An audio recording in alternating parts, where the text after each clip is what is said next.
ஹல்லேலூயா, ஹல்லேலூயா, ஹல்லேலூயா. கர்த்தர் உங்களை ஆசீர்வதிப்பாராக. எத்தனை பேர் சந்தோஷமா இருக்கீங்க? ஆமென். கர்த்தர் உங்களை ஆசீர்வதிப்பாராக. परमेश्वर आप सभी को आशीषित करे। நாம் கர்த்தருடைய வார்த்தைக்கு நேராக நாம் கடந்து போகலாம். हम परमेश्वर के वचन की ओर जाएंगे।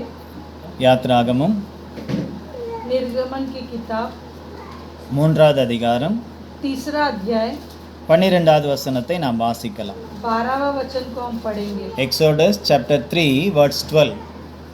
அதற்கு அவர், நான் உன்னோடே இருப்பேன். நீ ஜனத்தை எகிப்திலிருந்து அழைத்து வந்த பின் நீங்கள் இந்த மலையில் தேவனுக்கு ஆராதனை செய்வீர்கள். நான் உன்னை அனுப்பினேன் என்பதற்கு இதுவே அடையாளம் என்றார். ஆமென். उसने कहा, निश्चय मैं तेरे संग रहूंगा और इस बात का कि तेरे भेजने वाला मैं हूँ। तेरे लिए यह चिन्ह होगा कि जब तू उन लोगों को मिस्र से निकाल चुके तब तुम इसी पहाड़ पर परमेश्वर की उपासना करोगे। நாம் தலைகளை தாழ்த்தி நாம் ஜெபிக்கலாம். हम अपने सिर को झुकाकर प्रार्थना करेंगे। எல்லாரும் கேளுங்க, ஆண்டவரே என்னோடு கூட பேசு. सभी लोग मांगेंगे कि परमेश्वर मुझसे बातें करे। பரலோக பிதாவே, உமக்கு நாங்கள் நன்றி செலுத்துகிறோம். स्वर्गीय पिता, हम आपको धन्यवाद देते हैं। நம்முடைய குமாரனாகிய இயேசு கிறிஸ்துவின் நாமத்திலே உமது ஆவியானவர் மூலமாய் எங்களோடு கூட நீர் பேசும்படியாய் நோக்கி நாங்கள் பார்க்கிறோம்.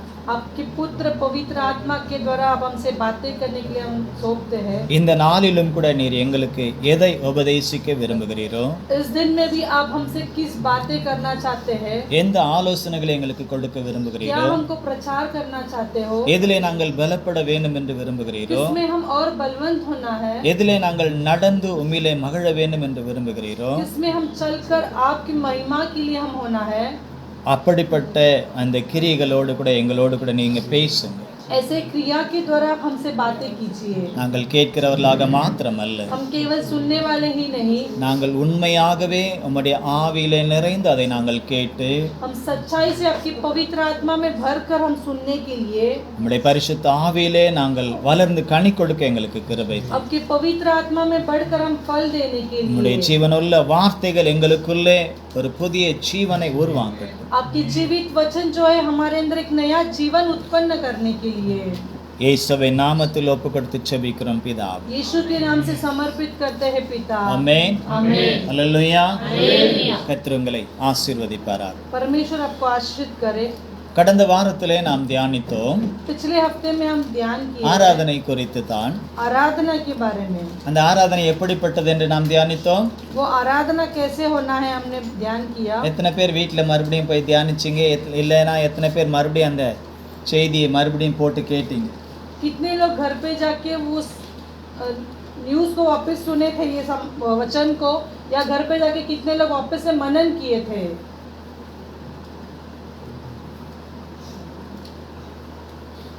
யாருமே இல்லைன்னு, कोई भी नहीं, தியானிக்கவே இல்லைன்னு. कोई भी ध्यान नहीं किया। ஜீரணம் ஆகலைன்னா என்ன ஆகும்? आपको हजम नहीं होगा तो क्या होगा? சாப்பிட்டது நமக்குள்ளே ஜீரணம் ஆகலைன்னா என்ன ஆகும்? जो हम भोजन खाए वो हमारे எல்லாம் अंदर வெளியே हजम போயிடும் नहीं இல்லையா? होगा तो அப்ப सब நம்ம बाहर निकल जाएगा। ஒன்று மேலே போவோம் இல்லை கீழே போவோம், எப்படியோ ஒன்று போவோம். या ऊपर से बाहर निकलेगा या नीचे से बाहर निकलेगा। அதனால நம்ம ஒரு தட்டு நிறைய சாப்பிட்டிருந்தாலும், ஒரு குண்டா நிறைய சாப்பிட்டிருந்தாலும், ஒரு அண்டா நிறைய சாப்பிட்டிருந்தாலும் அதனால நமக்கு ஒரு பிரயோஜனமும் இருக்காது. या आप एक थाली भरकर खाओ, एक हंडा भर के खाओ, या तो एक हंडी भर के खाओ। அதே போல ஒரு மணி நேரம், 1.5 மணி நேரம், 2 மணி நேரம், 5 மணி நேரம் கூட நம்ம கர்த்தருடைய வார்த்தையை கேட்டு उसी तरह 1 घंटा, 2 घंटा या 5 घंटा भी हम परमेश्वर के वचन सुनने से, அதை நாம் தியானிக்கவில்லை என்றால், उसको आप मनन नहीं करोगे तो, அதிலே நாம் நம் கவனம் செலுத்தி அதன்படி நாம் நடக்கலைன்னு சொன்னா उसके ऊपर हम ध्यान करके उसके अनुसार नहीं चलने से ஒரு பிரயோஜனமும் இருக்கா. कोई उपयोग नहीं। முன்னால உட்காந்து கேட்டாலும் சரி, இல்லை பின்னால உட்காந்து கேட்டாலும் சரி, நடுவில் உட்காந்து கேட்டாலும் சரி, இல்லை ஆன்லைன்ல கேட்டாலும் சரி, ஒரு பிரயோஜனமும் இருக்கா. आगे बैठ के सुने, पीछे सुने, या बीच में बैठ के सुने, या ऑनलाइन में भी सुने तो कोई मतलब नहीं रहेगा। தயவு செய்து தியானியுங்கள்.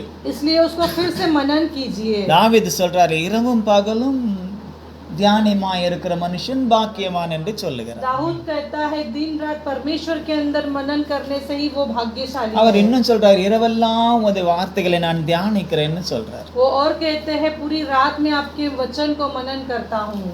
நமக்கு தான் கண்ணை மூடிட்டா என்ன நடக்குதுன்னு தெரியாது நைட்ல. हम तो रात में आंख बंद करेंगे तो क्या होता है नहीं पता। பக்கத்துல இடியே வந்தாலும் சில பேருக்கு தெரியாது. बाजू में बिजली भी गिरेगा तो भी किसी को पता नहीं சரி, चलता மூச்சுன்னு है। இருக்கும் போதாவது தியானிங்க. अगर आप जागते रहोगे तो அதாவது उसके ऊपर நல்லா मनन கவனிங்க. करो। ஏதோ ஒரு இடத்துல உட்காந்துட்டு அப்படிதான் தியானிக்கணும்னு இல்லை. நீங்க வேலை செஞ்சுக்கிட்டே இந்த தியானத்துல இருக்கலாம். आप ऐसे ही ध्यान करना नहीं, आप काम करते हुए भी उसके ऊपर ध्यान कर सकते हो, அதை நீங்கள் சிந்தித்து கொண்டே இருக்கலாம். उसके बारे में आप विचार कर सकते சில हो। நேரத்துல வேலை செஞ்சுக்கிட்டு தேவையில்லாதெல்லாம் சிந்திக்கிறோம் இல்லையா? कई समय हम काम करते हुए कुछ अलग विचार में रहते हैं। அவங்க மேல இருக்கிற கோவத்தை சில நேரத்துல அதை தியானிச்சுக்கிட்டு அதை சிந்திச்சுக்கிட்டு பாத்திரங்க மேல எல்லாம் காட்டுவோம் தெரியுமா? किसी का गुस्सा हम विचार करते बर्तन के ऊपर निकालते हैं, துணி துவைக்கும் போது காட்டுவோம் தெரியுமா? कपड़े धोने के முறுக்கும் போது टाइम காட்டுவோம் दिखाते हैं, தெரியுமா? वो कपड़े पीलने के टाइम दिखाते हैं। சில நேரத்துல சோறு போடும்போது கூட காட்டுவோம் வந்தது. कई समय भोजन परोसने के समय पे भी हम वो गुस्सा दिखाते அன்பா हैं। இருந்தா தட்டு அன்பா வரும். प्रेम से रहेंगे तो ताट जो है प्रेम से आएगा, கோபமா இருந்தா டக்குன்னு வரும். गुस्से में रहेंगे तो सब पटक के आएगा।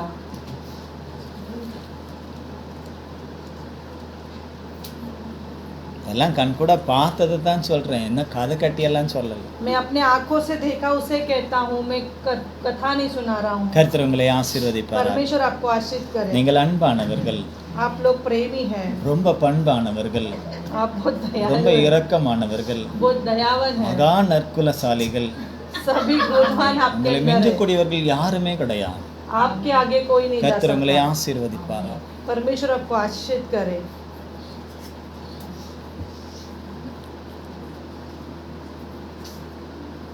ஆராதனையை அவர் நமக்கு சொல்லக்கூடியதான வார்த்தைகளை நாம தியானிக்கலன்னு சொன்னா நம்முடைய ஆவிக்குரிய ஜீவியம் வளராது.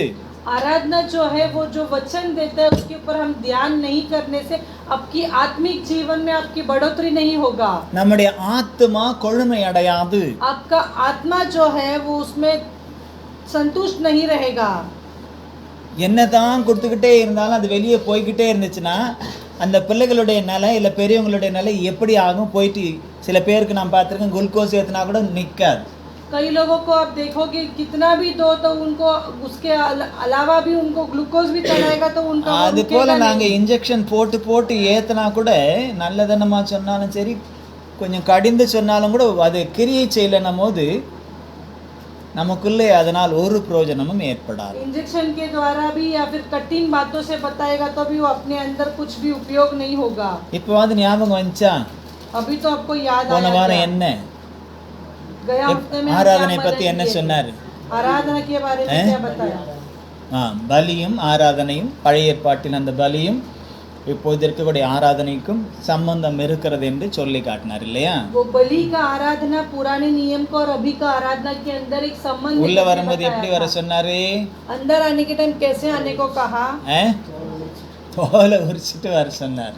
अंदर आने के समय अपने चमड़े को उतार कर आना है। அதுக்கப்புறம் வேற எப்படி வர சொன்னாரு? उसके बाद कैसे आने को कहा?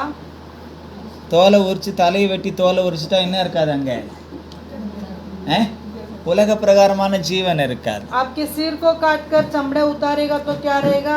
संसार के அப்ப அந்த तरह की உலக क्रिया नहीं பிரகாரமான रहेगा। ஆவியெல்லாம் விட்டுட்டு அந்த தோல் உரிக்கக்கூடியதான உலகத்தின்படியான அந்த கிரிகள் எல்லாம், இந்த ஜாதி மதம் இப்படிப்பட்ட கிரிகள் எல்லாம் விட்டுட்டு தேவ சமூகத்தில் எப்படி வந்து நாம் பலியாய் காணிக்கையாய் மாற வேண்டும் என்பதை அவர் சொல்லிக் கொடுத்தார். संसार के रूप में आपके शरीर को चमड़ा उतार कर सिर काट कर आपके जात पात को सब छोड़कर परमेश्वर के अंदर कैसे आना है उसके बारे में बताया गया புரியுதா है। நாம் பேசுறது? आपको समझ இல்ல में आता அவங்க है क्या? பேசுறதாவது புரியுதா? புரியுது. அடுத்த வாரம் கேள்வி கேட்கும்போது சொல்லு. வருஷ கடைசியில் குஸ் ப்ரோக்ராம் வைப்போம் இல்லையா? அதெல்லாம் இனிமேல் இந்த மாதிரி மெசேஜில் இருந்து தான் வரும், ஞாபகத்தில் வச்சுக்காங்க. साल के अंत में जब हम वो क्विज प्रोग्राम रखते हैं ऐसे प्रचार के अनुसार में आपको सवाल किया जाएगा। எந்த வாரம் என்ன மெசேஜ் कौन से हफ्ते में कौन सा समाचार க்ளூ दिया கொடுக்குறேன் था? இப்போவே. अभी சமாளிச்சு आपको बता வச்சுக்காங்க. दिया है, आप ध्यान पूर्वक लिख के रख எந்த लीजिए ஏன்னா என்கிட்ட ரெக்கார்டு இருக்குது, क्योंकि हमारे पास रिकॉर्ड है। அதனால அதுலேருந்து நான் தயாரிச்சிருவேன். उस के द्वारा हम तैयार कर सकते हैं। என்னம்மா ஆமாம். அதனால அது இப்போ இனிமேல் போட்டு பார்க்கணும் இல்லை, வீடியோ மாத்திரம் இருந்து பிரயோஜனம் இல்லை. அதுக்கு தான் சொல்கிறேன். வீடியோ இருக்கட்டும். கர்த்தர் உங்களை ஆசீர்வதிப்பாராக. परमेश्वर आपको आशीर्वाद करे। ஆராதனை என்பது எப்படிப்பட்டது என்பதை, நாம் எப்படிப்பட்ட ஆராதிக்கக்கூடியவர்களாக இருக்க என்பதை குறித்தும் கர்த்தர் கடந்த வாரத்திலே நம்மோடு கூட இடைப்பட்டார். आराधना कैसा होना है उसके बारे में परमेश्वर ने पिछले हफ्ते हमसे बातें किया था। இந்த ஆராதனை என்பது எப்பொழுது ஏற்படுத்தப்பட்டது? ये आराधना कभी इसे निश्चित किया गया இங்க है। நாம வாசித்தோம். இப்போ இந்த யாத்ராகமத்துல நாம வாசித்தோம், अभी हम पढ़े ये निर्गमन की किताब में எகிப்து தேசத்திலே அடிமையாயிருந்த அவர்களை சந்தித்து நீ வெளியே கொண்டு வந்து எங்க கர்த்தர் அவனை மோசையை சந்தித்தாரோ அந்த இடத்துல வந்து நீங்க ஆராதிப்பீங்க, அதுதான் அடையாளம் என்று சொல்லுகிறார். मिस्र देश में जो लोग गुलामी थे उनको लेकर आके उनको दिखाया वो चिन्ह के अनुसार उनको चलाने के लिए कहा। ஆராதனை என்பது விடுதலை பெற்றவர்கள் செய்யக்கூடிய ஒன்று. आराधना जो है जो छुटकारा पाया है उनके लिए है। யார் பாவத்தின் அடிமைத்தனத்திலே, உலகத்தின் அடிமைத்தனத்திலே, பிசாசின் அடிமைத்தனத்திலிருந்து விடுதலை ஆயிருக்கிறார்களோ அவர்கள் ஆராதிப்பார்கள் என்பது அடையாளம். कौन पाप के पीढ़ी में फंसा है या दुनिया की गुलामी में फंसा है वो छुटकारा पाकर परमेश्वर की आराधना करना वही चिन्ह है। சில பேர் ஆராதிக்காம இருக்காங்கன்னா என்ன அர்த்தம்? कई लोग बिना आराधना से रहते हैं, उसका कारण क्या है? அவங்க இன்னும் பூரணமான ஒரு விடுதலையை பெற்றுக்கொள்ளலன்னு अभी तक அர்த்தம். वो पूरी तरह छुटकारा नहीं पाए हैं। இன்னும் பிசாசின் பிடியில இருக்காங்கன்னு அர்த்தம். वो अब भी शैतान की बंदी में बंधा है। நான் 16 வயசுல நான் ரட்சிக்கப்பட்ட பொழுது पासवान जी 16 उम्र में जब उन्होंने उद्धार पाया, ஆராதனைக்கு போனா காலை உடைச்சிருவேன்னு சொன்னாரு எங்க அப்பா. आराधना के लिए जाएंगे तो तुम्हारा पैर तोड़ देगा कहा मेरे உங்களுக்கு நான் पिताजी। ஏற்கனவே சொல்லியிருக்கேன். போயிட்டு அப்படியே அதை மீறி நான் போயிட்டு வந்து முழு செங்கலத்துக்கு அடிச்சாரு. அன்னைக்கு போயிருந்தா எனக்கு உங்களுக்கு மத்தியில நான் இருந்திருக்க மாட்டேன். वैसे उनके आज्ञा का पालन न करते हुए जाके आने के बाद भी ईंट फेंक के मारा, आज फिर भी परमेश्वर के अंदर जीवित हूँ, आपके सामने खड़ा हूँ। அவருக்காக அதுக்கப்புறம் ஒரு முறை கூட நான் ஆராதனை மிஸ் பண்ணதே கிடையாது. उसके बाद में एक भी हफ्ता आराधना को मिस नहीं किया। நான் யோசித்து தான் சொல்லணும் அப்படி மிஸ் பண்ணியிருக்கேனான்னு சொல்லிட்டு. अगर मैं उसके बारे में कोई आराधना छोड़ दिया होगा तो मुझे याद करके எந்த அளவுக்கு எதிர்ப்பு இருந்துச்சு அந்த அளவுக்கு தேவன் எனக்கு ஒரு புதிய உத்வேகத்தை எனக்கு கொடுத்திருந்தார். कितनी रुकावट आई लेकिन उसके बीच में भी परमेश्वर ने एक उत्साह मेरे अंदर दिया। உங்களுக்கு யாருக்காவது அப்படி தடை இருக்குதா என்ன? क्या आप போன கால உடைச்சிருவேன். रुकावट है क्या? कलीसिया रहेगा तो पैर तोड़ दूंगा करके? இல்ல சொன்னாங்க. நான் தானே பார்த்தேன். இல்லை அந்த பில்டிங்கில் இருக்கிறவர் சொன்னாரோ என்னமான்னு பார்த்தேன். சீக்கிரமாக போனால் காலை உடச்சிருவேன். ஸ்கூல்கார் சொன்னா சொல்லு, அந்த பிரின்சிபால் யாருன்னா அப்படி எதுவுமே இல்லை. ऐसे कोई रुकावट नहीं है। ஆனாலும் கர்த்தருக்குடைய அந்த வைராக்கியம், கர்த்தர் மேல் இருந்த அன்பு, அவர் மேல் இருந்த அந்த விசுவாசம், அந்த நம்பிக்கை, என் தகப்பன் முன்னாலே எங்க குடும்பத்துல யாரு முன்னால நின்று பேச மாட்டாங்க. परमेश्वर के अंदर जो दृढ़ता था और वो हिम्मत थी वो मेरे पिता के सामने खड़े रह के बात करने के लिए किसी से भी नहीं होता। குடும்பத்துல அவங்க குடும்பத்தை சேர்ந்தவங்களா இருந்தாலும் சரி, இல்ல எங்க அம்மா குடும்பத்தை சேர்ந்தவங்களா இருந்தாலும் சரி, இல்ல நாங்க இருந்த அந்த ஊர்ல இருந்தவங்களா இருந்தாலும் சரி, யாரும் அவருக்கு முன்னால நின்று பேச மாட்டாங்க. मेरे पिता के घराने हो या मेरे माता के घराने हो या गांव वाले हो, मेरे पिता के सामने रुक के बात करने के लिए किसी का भी हिम्मत नहीं बनता, ஏன்னா அவ்வளவு பயம். क्योंकि उतना डर है। தப்புனா வாயில சொல்ல மாட்டார், தப்புன்னு போட்டுருவார். गलत है तो मुंह से नहीं कहेंगे, वो एक फटका मिलेगा। அநியாயம் எல்லாம் அடிக்க மாட்டாரு. தப்புனா பார்த்தா ஒரு அடி தான் முதல்ல. गलत से नहीं मारेंगे, गलत रहेगा तो मार देंगे कि फटका। அடிச்சிட்டு தான் அடுத்தது मारने के बाद விசாரணை दूसरी அப்புறம் बात தான். है, सवाल करना दूसरी बात அதனால है। எல்லோருக்குமே ஒரு மரியாதை கலந்த பயம் இருந்தது. इसके लिए सभी को वो एक इज्जत देने की एक डर था। அது எங்களுக்கு हमारे लिए ரொம்ப, बहुत, ஏன்னா எங்க அம்மா வேற அப்படி சொல்லி சொல்லி வளர்த்துட்டாங்க. क्योंकि हमारे माँ ने हमको ऐसे बोलकर हमें पालन ஏய் पोषण அப்பா किया। குணம் தெரியும், पिता का गुण आपको पता है, அவருக்கு தெரிஞ்சிச்சுன்னா தோலை உரிச்சிருவார். उनको पता चलेगा तो आपको चमड़ा उतार देगा। ஆனா போட்டெல்லாம் கொடுக்க மாட்டாங்க. ऐसे चुगली नहीं लगा के देंगे कभी। ஆனாலும் எப்படியாவது தெரிஞ்சிருச்சுன்னா நடுவுல மாட்டின்னு அவங்க அடி வாங்குவாங்க. ऐसे पता चलेगा तो बीच में मेरी माँ फंस जाएगी, वो उसको मार मिलता था। அப்ப ஸ்கூலுக்கு போனோம்னா கொஞ்சம் கசப்பு, तभी स्कूल जाना है तो थोड़ा कड़वाहट लगता था அப்பப்ப हमको। கட் அடிச்சிருவேன். तभी हम बीच में छुट्टी ஏதாவது ले ஒன்று लेते। சொல்லி ஸ்கூலுக்கு போற நேரத்துல ஏதாவது ஒன்று சொல்லி போகாம இருந்துருவேன். कुछ कारण बताकर मैं स्कूल से छुट्टी ले लेता था। மத்தியானம் எப்பவுமே சாப்பிட்றதுக்கு மத்தியானம் பக்கத்துல தான் கம்பெனி, அதனால மத்தியானம் சாப்பிட வீட்டுக்கு தான் வருவாங்க. दोपहर का भोजन के लिए कंपनी बगल में था, इसलिए घर पे आते थे। அவர் வரும்போது நான் என்ன பண்ணுவேன், திடீர் அந்த நேரம் பார்த்து எங்க சித்தி வீட்டுக்கு ஓடிடுவேன். वो आने के समय देखकर मैं अपने मौसी के घर पे चला जाता हूँ। ஆனாலும் வந்து விசாரிப்பார், आने के बाद पूछताछ யார் யார் करेंगे। ஸ்கூலுக்கு போனாங்க, யார் போல, என்ன ஏச்சு அப்படின்னு என் அம்மா கிட்ட விசாரிப்பாங்க. आने के बाद पूछताछ करेंगे मेरे माँ से कौन அவர் स्कूल गया, விசாரிக்கிறதுல क्या है, எங்க அம்மா क्या नहीं கொஞ்சம் करके। தடுமாறி சில நேரத்துல வளரிடுவாங்க, இல்லைன்னா கொஞ்சம் ஏதாவது ஒன்று சொல்லி சமாளிப்பாங்க. मेरे पिताजी के सवाल से मेरी माँ डर कर कुछ भी बड़बड़ा ஆனா देती थी। எப்படியாவது தெரிஞ்சிருச்சுன்னா அவ்வளவுதான், முடிஞ்சு போச்சு கதை. कैसे ही पता चलेगा तो वहाँ पे कहानी खत्म। யாராவது பார்த்துக்கிட்டு நான் அங்க இருந்தேன்னு சொல்லிட்டாலும் முடிஞ்சு போச்சு ஜோலி. मुझे यहाँ वहाँ देखकर कोई बता देंगे तो भी खत्म ஆனா हो गई அதிகமா कहानी। அடி வாங்கினது இல்லை நானு. ज्यादा मार मैं नहीं खाया हूँ। அதிகமா வாங்கினதுன்னு சொன்னா எங்க அண்ணனும் எங்க அம்மா வந்து அதிகமா அடி வாங்கினாங்க. ज्यादा मार जो खाया मेरा माँ और मेरे बड़े भाई ने खाया है। ஆனாலும் फिर भी எங்க அம்மாவுக்கு அவங்க மேல இருந்த அன்பு குறையல.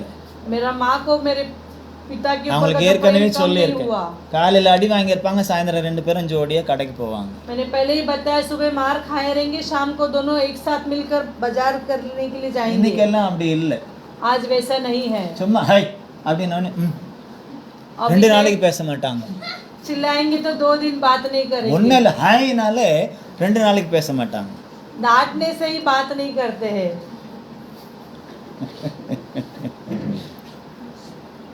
அன்னைக்கு இருந்தவருடைய அன்பும் பாசமும் இன்றைக்கு இல்லை. उस दिन का जो प्रेम और वो प्यार था वो आज नहीं रहा। வேதமும் அப்படித்தான் சொல்லுகிறது, கடைசி நாட்களிலே மனுஷனுடைய அன்புகள் எல்லாம் தணிந்து போகும் என்று. शास्त्र भी वैसा ही करता है, अंत के समय ये प्यार जो है वो नष्ट हो जाएगा। அப்படிப்பட்ட சூழ்நிலையிலும் கூட தேவனை ஆராதிக்காமல் இருந்தது இல்லை. ऐसे परिस्थिति में भी परमेश्वर को बिना आराधना करके हम नहीं ஆனால் रहे। இன்றைக்கு எல்லாம் நமக்கு நன்றாகத்தான் இருக்கிறது. ஆனாலும் ஆராதனை குறித்து நமக்கு ஒரு தெளிவு இல்லாததினாலே, அதை குறித்து அந்த வாஞ்சை நமக்கு இல்லாததினாலே நமக்குள்ளே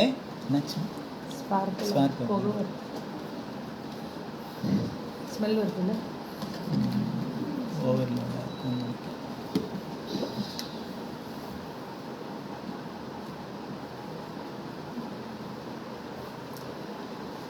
சரி, आराधना करने का वो हमारे अंदर विचार नहीं है, इसलिए आज हम वैसे रहते हैं।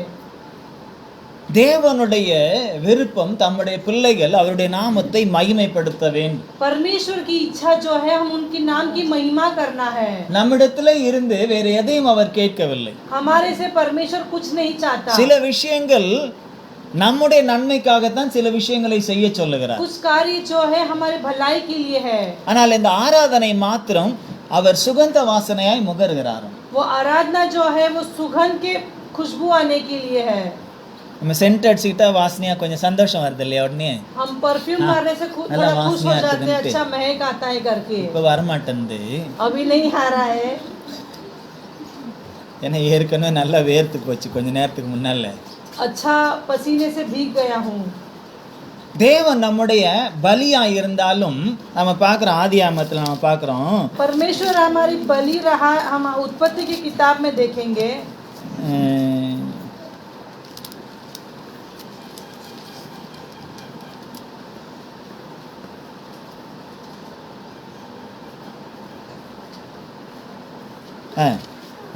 ஆதியாகமம் 8வது அதிகாரம் उत्पत्ति की किताब 8वां 20-21 வாசியுங்கள்.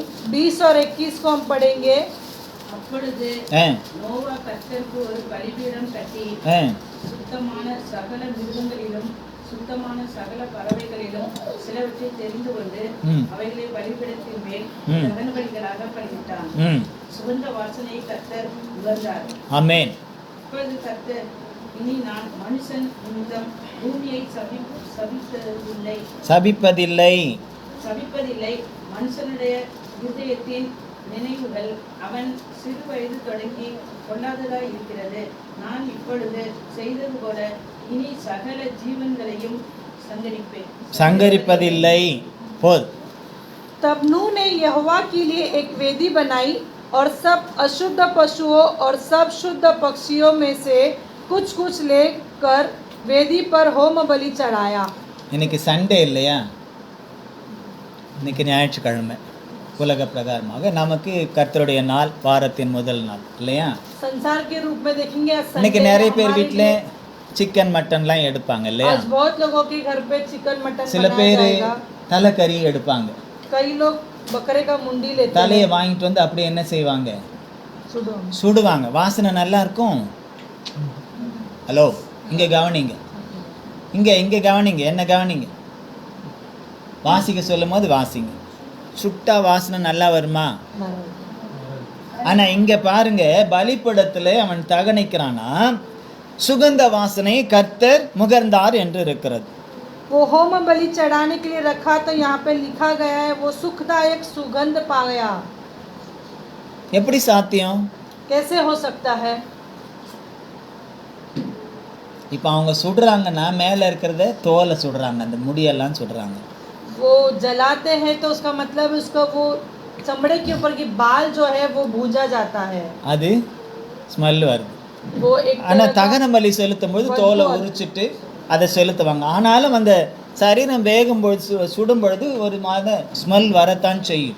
होम बलि चढ़ाने के समय पर देखेंगे तो वो एक तरह का सुगंध आता है। ஆனால் அது கர்த்தருக்கென்று செய்யும் பொழுது, கவனிங்க, கர்த்தருக்கென்று செய்யும் பொழுது जब वो परमेश्वर के लिए आप करोगे तब அது சுகந்த வாசனையாய் மாறி விடுகிறது. वो सुगंध आने लगता है। நான் யோசித்து பார்த்திருக்கேன் நிறைய முறை. அன்னைக்கும் சரி இன்னைக்கும் சரி இஸ்ரவேலர்கள், யூதர்கள் அந்த பலி செலுத்துகிறார்கள். मैं कई बार सोच कर देखा, इजराइल के लोग जो है जब वो बलि चढ़ाते समय தினந்தோறும் பலி செலுத்திட்டு இருக்கான். அந்த ஆசரிப்பு கூடாரத்துக்கு முன்னால போய் நின்னா என்ன ஸ்மெல் வரும்?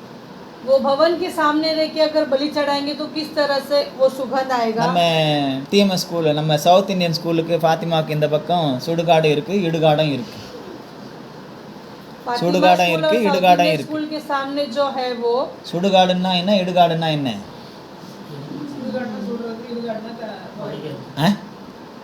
ஆ ஆமாம். சுடுகாடுன்னா எரிக்கிறது, இடுகாடுன்னா புதைக்கிறது. वहाँ पे कब्रिस्तान है, वो कब्रिस्तान में भी दो तरीके का है, அந்த दफनाने वाला பக்கத்துல, भी है, அது பக்கத்துலேயே जलाने वाला தான் भी है। கர்குல் அப்பார்ட்மெண்ட் இருக்கு. அங்க நாங்க கொஞ்ச நாள் இருந்தோம். उसके बगल में घरकुल अपार्टमेंट था, वहीं पे हम कई साल रहते थे। நாங்க பின்னால ஜன்னல் திறந்து பார்த்தா எரியறதெல்லாம் தெரியும். पीछे का खिड़की जब खोल के देखेंगे तो जलने वाला सब पता चलता था। அந்த ஸ்மெல் ஃபுல்லா ஸ்ப்ரெட் ஆகக்கூடாது, அந்த புகை குண்டை பெருசா வச்சு மேலே இது பண்ணியிருக்காங்க. वो बदबू नहीं फैलना चाहिए करके उसके लिए वो ये पाइप बना के ஆனாலும் ऊपर கூட छोड़ा था। சில நேரத்துல அந்த ஸ்மெல் வரத்தான் செய்யும். फिर भी कई बार वो बदबू आता है। ஆனா இங்க ஆசரிப்பு கூடாரத்துல அப்படி ஒரு ஸ்மெல் வந்ததா எழுதப்படவே இல்லை. ऐसे यहाँ पर लिखा गया है, भवन में ऐसे कोई बदबू नहीं आया है। ஆனால் அது எப்படி இருக்குதா, தேவன் முகரக்கூடிய சுகந்த வாசனையை போல இருக்கிறது. यहाँ पे लिखा गया है परमेश्वर जो है வசனம் அப்படிதான் சொல்லுது, சுகந்த வாசனையை கர்த்தர் முகர்ந்தார்.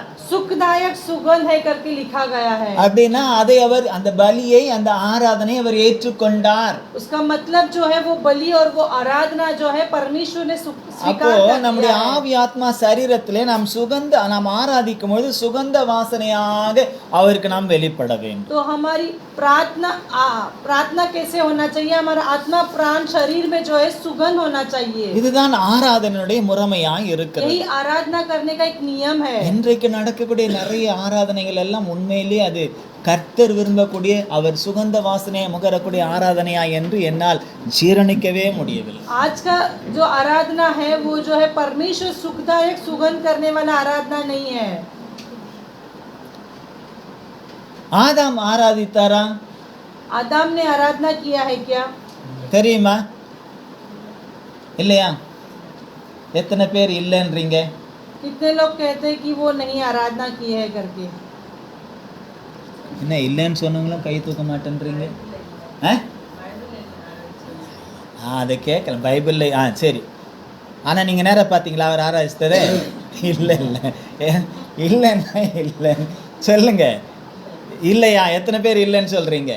कितने लोग नहीं कहते हैं? இல்லை, 2 பேர் தான். மற்றவங்கெல்லாம் இருக்குதுன்னு சொல்கிறீங்களா? சரி, இருக்குதுன்னு சொல்கிறவங்க, ஆராதிச்சார்னு சொல்கிறவங்க அதுக்கும் கை தூக்க மாட்டாங்க. இது நல்லா தான் இருக்குது இல்லை? ஆப்ஷன் கொடுப்பாங்களே, எஸ், நோ, நன். எதுவுமே இல்ல இல்ல இவங்க ஓட்டு போடாத லிஸ்டா? நோட்டா? சரி ஸ்தோத்திரம், தப்பிச்சுக்கலான்னு நினைக்காதீங்க. சரி ஸ்தோத்திரம். அவங்க சொன்னபடி அவர் ஆராதித்தார் என்று எழுதப்படலை. उन्होंने जैसे कहा अब्राहम जो है वो आराधना अब्राहम नहीं, आदम जो है वो आराधना नहीं किया. ஆனால் அவர் ஆராதித்தார் என்று ஒரு காரியத்தை தேவன் வெளிப்படுத்துகிறார். लेकिन उन्होंने आराधना किया है करके परमेश्वर यहाँ प्रकट करता है. அவருடைய காலத்தில் எப்படி ஆராதித்தார் என்பதை நாம் கவனிக்க வேண்டும். उनके समय पर कैसे आराधना किया है उसे हमें ध्यान करना है. முதல்ல पहले जो है ஆதாம் எப்படி உருவாக்கப்பட்டார்? आदम को कैसे बनाया गया है? எப்படி? மண்ணில இருந்து. எப்படி உருவாக்கப்பட்டார்? मिट्टी से बनाए. कैसे बनाया மிட்டி से है? மண்ணில இருந்து தான் பண்ணார். எப்படி உருவாக்கினார்? கையில இருந்தா. சரி, கையில தான் உருவாக்கினார். அப்புறம் எப்படி உருவாக்கினார்? மண்ணினால தான் உருவாக்கினார். எப்படி உருவாக்கினார்? வாசிக்க சொல்லல, நான் வாசிக்கலாம் சொல்லல. வாசிக்க சொன்ன நான் வாயிலையா? அவருடைய சாயலும் வெறும் சாயல், வெறும் சாயல் மட்டும்தானா? நான் அதெல்லாம் கேட்கல. எப்படி உருவாக்கின வாசிங்க. 1 அதிகாரம் 26, 27 வாசிங்க. பின்பு தேவன் நமது சாயலாகவும் நமது ரூபத்தின்படியேயும் மனுஷனை உண்டாக்குவோமாக, அவர்கள் சமுத்திரத்தின் மச்சங்களையும் ஆகாயத்து பறவைகளையும் மிருக ஜீவன்களையும் பூமி அனைத்தையும் பூமியின் மேல் ஊறும் சகல பிராணிகளையும் ஆளக்கடவர்கள் என்றார். தேவன் தம்முடைய சாயலாக மனுஷனை சிருஷ்டித்தார், அவனையே தேவ சாயலாகவே சிருஷ்டித்தார், ஆணும் பெண்ணுமாக அவர்களை சிருஷ்டித்தார். ஆமென். வசனம் சொல்லுகிறது, वचन कहता है தேவன் நமது சாயலாகவும் நமது ரூபத்தின்படியும், अपने ही स्वरूप के अनुसार परमेश्वर ने उत्पन्न किया है. சாயல் ரூபம் स्वरूप ரெண்டுமே அங்க ஒண்ணா இருக்குதா? இங்கிலீஷ்ல என்ன வருது? ரெண்டுத்துக்கும் இமேஜ் தான் இருக்குதா?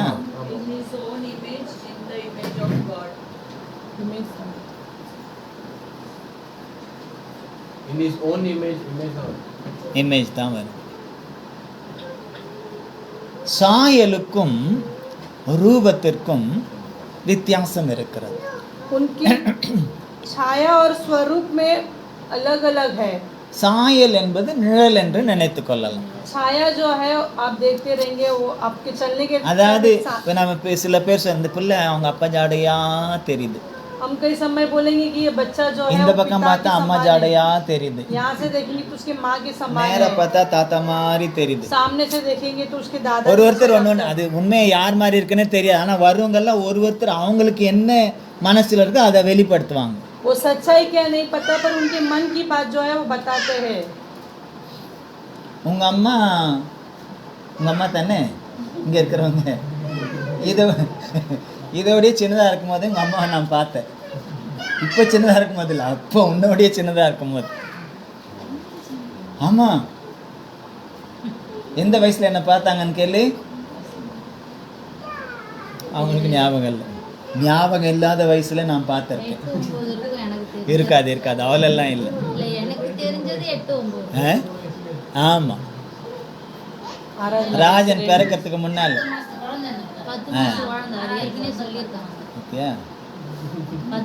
பாத்தியா நீ என்ன பார்க்கல? சரி சோத்திரம். இப்ப 10 மாசம் குழந்தையா இல்லை. அதாவது அந்த சாயல் அன்னைக்கு பார்த்த சாயல் இன்னைக்கு இருக்கு. அந்த சாயல் இங்கேயும் वो रूप जो है अभी वैसा रहेगा क्या? எக்ஸாம்பிள் இது கொடுக்குறவங்களுக்கு சாயல் एक उदाहरण के लिए हम बताते हैं. இப்படியே தான் இருப்பாங்க. ஆனா ரூபம் பாருங்க, ரெண்டு பேரும் ஏஞ்சி நிக்க வச்சு ரூபத்தை பாருங்க. இது எப்படி இருக்கா, அவங்க எப்படி இருக்காங்க? दोनों को खड़ा रख के दिखाएंगे तो उनका रूप जो है वो कैसे पता चलेगा? ஒன்னு நல்லா பல்கா இருக்கு, ஒன்னு கொஞ்சம் ஆமா கொஞ்சம் மீடியமா இருக்கு. இது மெயின்டைன் பண்ணிக்கிறது நல்லது. ஓகே. சாயலுக்கும் ரூபத்துக்கும் வித்தியாசம். சில பாஷைகள்ல அந்த வித்தியாசமே தெரியல, எல்லாம் இமேஜ் தான். कई भाषा में वो का फर्क नहीं बताया जाता है. சாயல் அது ஒருவரை அந்த முக சாயல் அவருடைய அம்சங்களை குறிக்கிறது. वो रूप जो है आपके शरीर को ரூபம் दर्शाएगा. என்பது அவருடைய அந்த வெளி தோற்றத்தை குறிக்கிறது. वो छाया जो है आपकी बाहरी का प्रकट करता है. ஹல்லேலூயா. हालेलुया. அப்போ ஆதாமை தேவன் அவருடைய சாயலாகவும் அவருடைய ரூபத்தின்படியும் சிருஷ்டித்தார். आदम को परमेश्वर ने अपने छाया के अनुसार, अपने स्वरूप के अनुसार बनाया है. ஆனா நம்ம ஆதாமையும் பார்க்கல, சிருஷ்டித்த தேவனையும் நம்ம பார்க்கல. लेकिन हमने आदम को भी नहीं देखा, सृष्टि किया परमेश्वर को भी नहीं ஆனால் देखा. தேவனும் ஆதாமும் ஒருவரை ஒருவர் பார்த்து கொண்டார்கள். लेकिन परमेश्वर और आदम जो है एक दूसरे का मुलाकात किया है. இப்போ ஜபகுமாரி சுவாதியை பார்க்கும்போது என்ன நினைப்பா? जब कुमारी बहन जो है स्वाति को देखने के टाइम क्या सोचेंगे? என்னை உரிச்சிட்டு அப்படியே இருக்கு. இல்லையா? உங்க மாதிரி இல்லையா நீ? ஏய் ஓடி, தாத்தா மாதிரி. இப்போ தாத்தா உங்க அம்மா மாதிரியா? ஓ, தாத்தா கொஞ்சம் உஷாரா இருங்க. பார்த்துக்காரா? இப்போ இவ பார்க்கும் போது என்ன, இப்போ நாம் பார்க்குறோம், எப்படி தெரியுது நமக்கு? அம்மா மாதிரியே. அப்போ ஒருத்தரை பார்க்கும் பொழுது இது என்ன அப்படியே இருக்குது. நான் அம்மா மாதிரியே. அது ஒரு சந்தோஷம், அந்த உறவுக்குள்ளே ஒரு சந்தோஷம் உண்டாகிறது. हम देखेंगे एक माँ के जैसे है तो हमारे रिश्ते के अंदर एक खुशी होता है. நாம் தேவனை கண்டதில்லை, हम परमेश्वर को नहीं देखा है. 2025 ஆண்டுகளுக்கு முன்பு வந்த இயேசுவை நாம் கண்டதில்லை. 2025 साल के पहले आया हुआ यीशु मसीह को भी हम இப்ப नहीं இயேசு देखा. என்ற போட்டோ இல்ல சொரூபங்கள் இதெல்லாம் இயேசு அல்ல என்பதை ஞாபகத்துல வைத்துக் वो கொள்ளுங்கள். यीशु जो है वो रूप के अनुसार वो चित्र में दिया है, वो भी नहीं है करके याद அதே போல कीजिए. சில பேர் பிதா மாதிரி ஒரு தாத்தா வைப்பாங்க. कई लोग पिता के समान एक बुजुर्ग फोटो लगाया जाता கொஞ்சம் है. அவரோட கொஞ்சம் இளமையா இயேசுவை போல வைப்பாங்க. थोड़ा जवान यीशु मसीह के जैसे रखते हैं. அதுக்கப்புறம் அவங்க நடுவுல புறாவை பரிசுத்த ஆவியானவரை வைப்பாங்க. उसके बीच में कबूतर को रखते हैं, पवित्र இதெல்லாம் மாயை, இதெல்லாம் ஒண்ணுமே இல்லை, ये அப்படி सब இல்லவே झूठ இல்லை. है, ऐसे कुछ नहीं है. அல்லேலூயா, हालेलुया. அல்லேலூயா. हालेलुया. ஒருத்தரை பார்த்து கொண்டு एक दूसरे को देखकर அவங்க செய்ததை பாருங்களேன். उन्होंने जो किया है उसको हम देखें. 2வது அதிகாரம் दूसरा अध्याय 19-20 வாசியுங்கள். 19 और 20 को पढ़ेंगे. வெளியின் சகலவித மிருகங்களையும் ஆகாயத்தின் சகலவித பறவைகளையும் மண்ணினாலே உருவாக்கி ஆதாம் அவைகளுக்கு என்ன பெயரிடுவான் என்று பார்க்கும்படி அவைகளை அவனிடத்தில் கொண்டு வந்தான். அந்தந்த ஜீவ ஜந்துக்கும் ஆதாம் எந்தெந்த பெயரிட்டானோ அதுவே அதற்கு பெயராயிற்று. அப்படியே ஆதாம் சகலவித நாட்டு மிருகங்களுக்கும் ஆகாயத்து பறவைகளுக்கும் சகலவித காட்டு மிருகங்களுக்கும் பெயரிட்டான். ஆதாமுக்கோ ஏற்ற துணை இன்னும் காணப்படவில்லை. ஆமென். और यहोवा परमेश्वर भूमि में से सब जाति के बनेले पशुओं और आकाश से सब भांति के पक्षियों को रचकर आदम के पास ले आया कि देखे कि वह उनका क्या क्या नाम रखता है. और जिस जीवित प्राणी का जो नाम आदम ने रखा वही उसका नाम हो गया है. सो आदम ने सब जाति के घरेलू पशुओं और आकाश के पक्षियों और सब जाति के बनेले पशुओं के नाम रखे, परंतु आदम के लिए कोई ऐसा सहायक न मिला जो उसे मेल खा सके. ஹல்லேலூயா. இப்போ ஆதாமும் தேவனும் अभी आदम और परमेश्वर ரெண்டு பேரும் எப்படி இருக்காங்க? दोनों कैसे हैं? ரெண்டு பேருடைய ரூபமும் ரெண்டு பேருடைய சாயலும் எப்படி இருக்கு? दोनों का रूप और जो छाया है कैसा है? அப்ப கண்ணாடி எல்லாம் இருந்துச்சா இல்லையான்னு எனக்கு தெரியாது. तभी शीशा थी या नहीं वो नहीं पता. உண்மையிலே இல்லை. तभी नहीं था. கொஞ்ச நாள் அதுக்கப்புறம் தான் கண்டுபிடிச்சாங்க அப்படின்னு சொல்லப்படுகிறது. उसके बाद ही उससे हमें शोध किया ऐसे करके लिखा है. ஆனால் ஆதியிலே இருந்தவர்கள் தங்களுடைய முகத்தை பார்த்து இருக்கிறார்கள். लेकिन जब वो आदि में लोग थे वो अपने चेहरे को देख सकते थे. எதுல பார்த்திருக்காங்க தெரியுமா? कैसे देखा है पता है? தெளிந்த நீரோடைகளில் साफ पानी में अपने चेहरे को देख सकते हैं. நம்முடைய முகம் தெரியும். अपना चेहरे को हम देख அது सकते हैं. கொஞ்சம் ஆட்டி விட்டா நம்ம முகமும் ஆடுற மாதிரி இருக்கும். अगर वो पानी को हिला देंगे तो अपना चेहरा भी हिल जाएगा. ஆனா இப்போ ஆதாமும் தேவனும் ஒருவரை ஒருவர் பார்க்கிறார்கள். लेकिन अभी आदम और परमेश्वर जो है एक दूसरे के चेहरे को தேவன் देखते हैं. ஆதாமை பார்க்கிறார். கவனிங்க, परमेश्वर जब है आदम को देखता है என்ன நினைச்சிருப்பாரு? क्या सोचा होगा? என் சாயல், मेरा रूप, என் ரூபம். मेरा छाया, என்னுடைய சாயல், என்னுடைய ரூபம். मेरे छाया और मेरा ही रूप है. இப்ப ஆதாம் என்ன நினைச்சிருப்பாரு? आदम ने क्या सोचा होगा? ஐயோ, தேவன் எப்படி இருக்கிறார்? परमेश्वर कैसा है? அவரை போலவே நான் இருக்கிறேன் उसके समान में हूँ. அப்படின்னு ஆதாமுக்கு தெரியுமா? आदम को पता है क्या? தெரியுமா? क्या पता है क्या? தெரியுமா? தெரியாது. அப்ப ஆனால் தேவன் சொல்லி இருப்பார் இல்லையா, நீ என்ன மாதிரியே இருக்கப்பா, लेकिन परमेश्वर ने कहा रहेगा तू मेरे समान है, நீ என்ன மாதிரியே இருக்க, तू मेरे समान है, என்னுடைய சாயலை தான் நான் உனக்கு கொடுத்திருக்கிறேன், मेरा रूप को मैंने दिया है, என்னுடைய ரூபத்தை தான் நான் உனக்கு मेरे கொடுத்திருக்கிறேன். छाया को मैंने आपके लिए दिया है.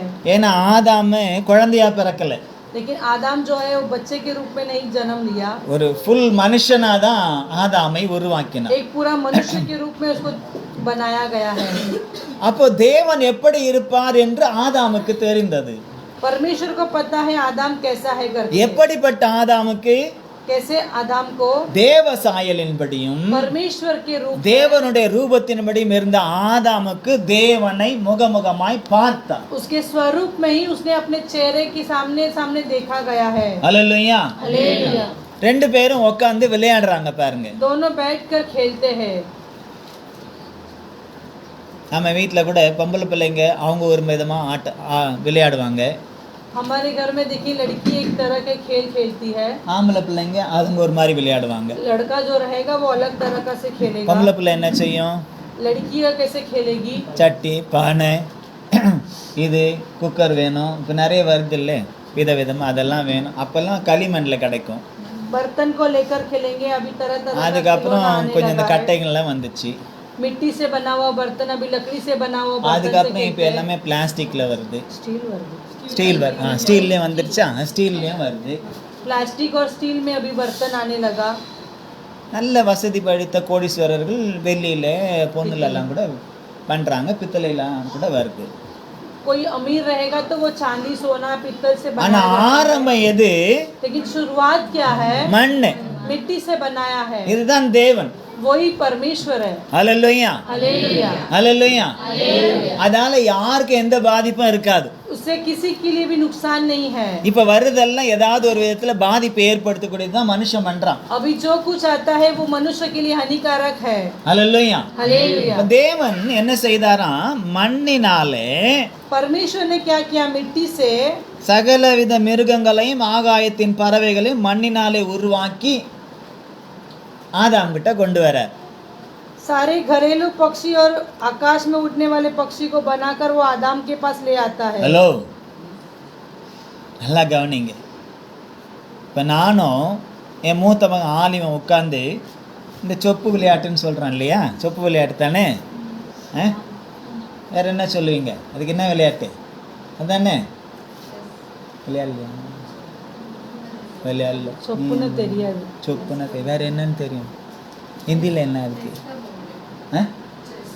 செஸ்மா? செஸ். செஸ் இல்லை தாய்,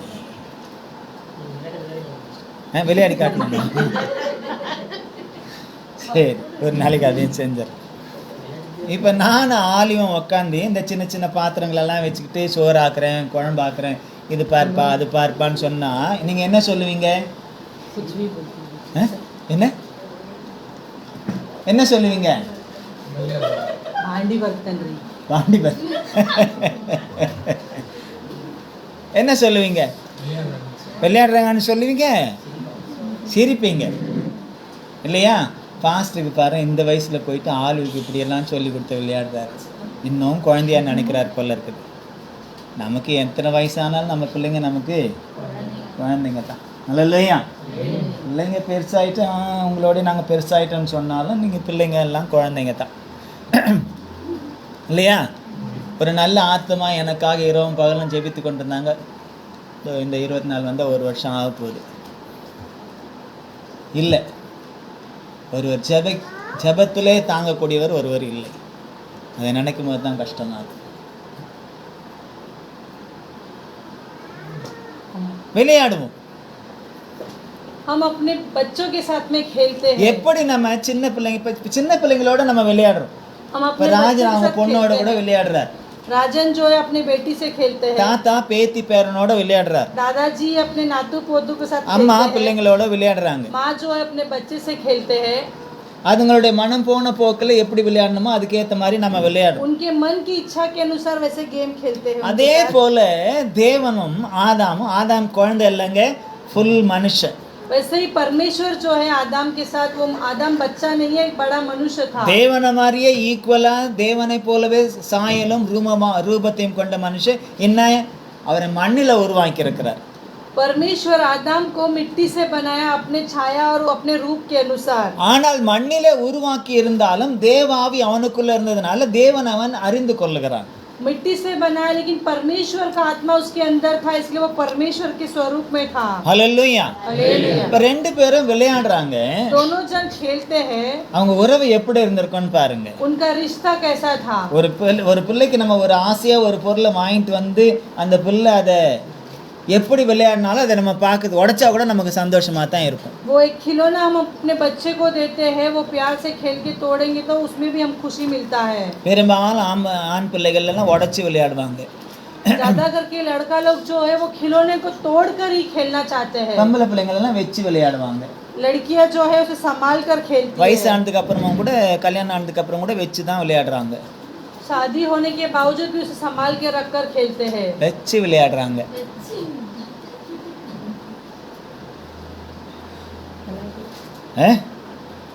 சரி, ஸ்தோத்திரம். புரியல, புரியாத வரலாம் சந்தோஷம். யாருக்கு விளையாடுறாப்பில் இருக்குது.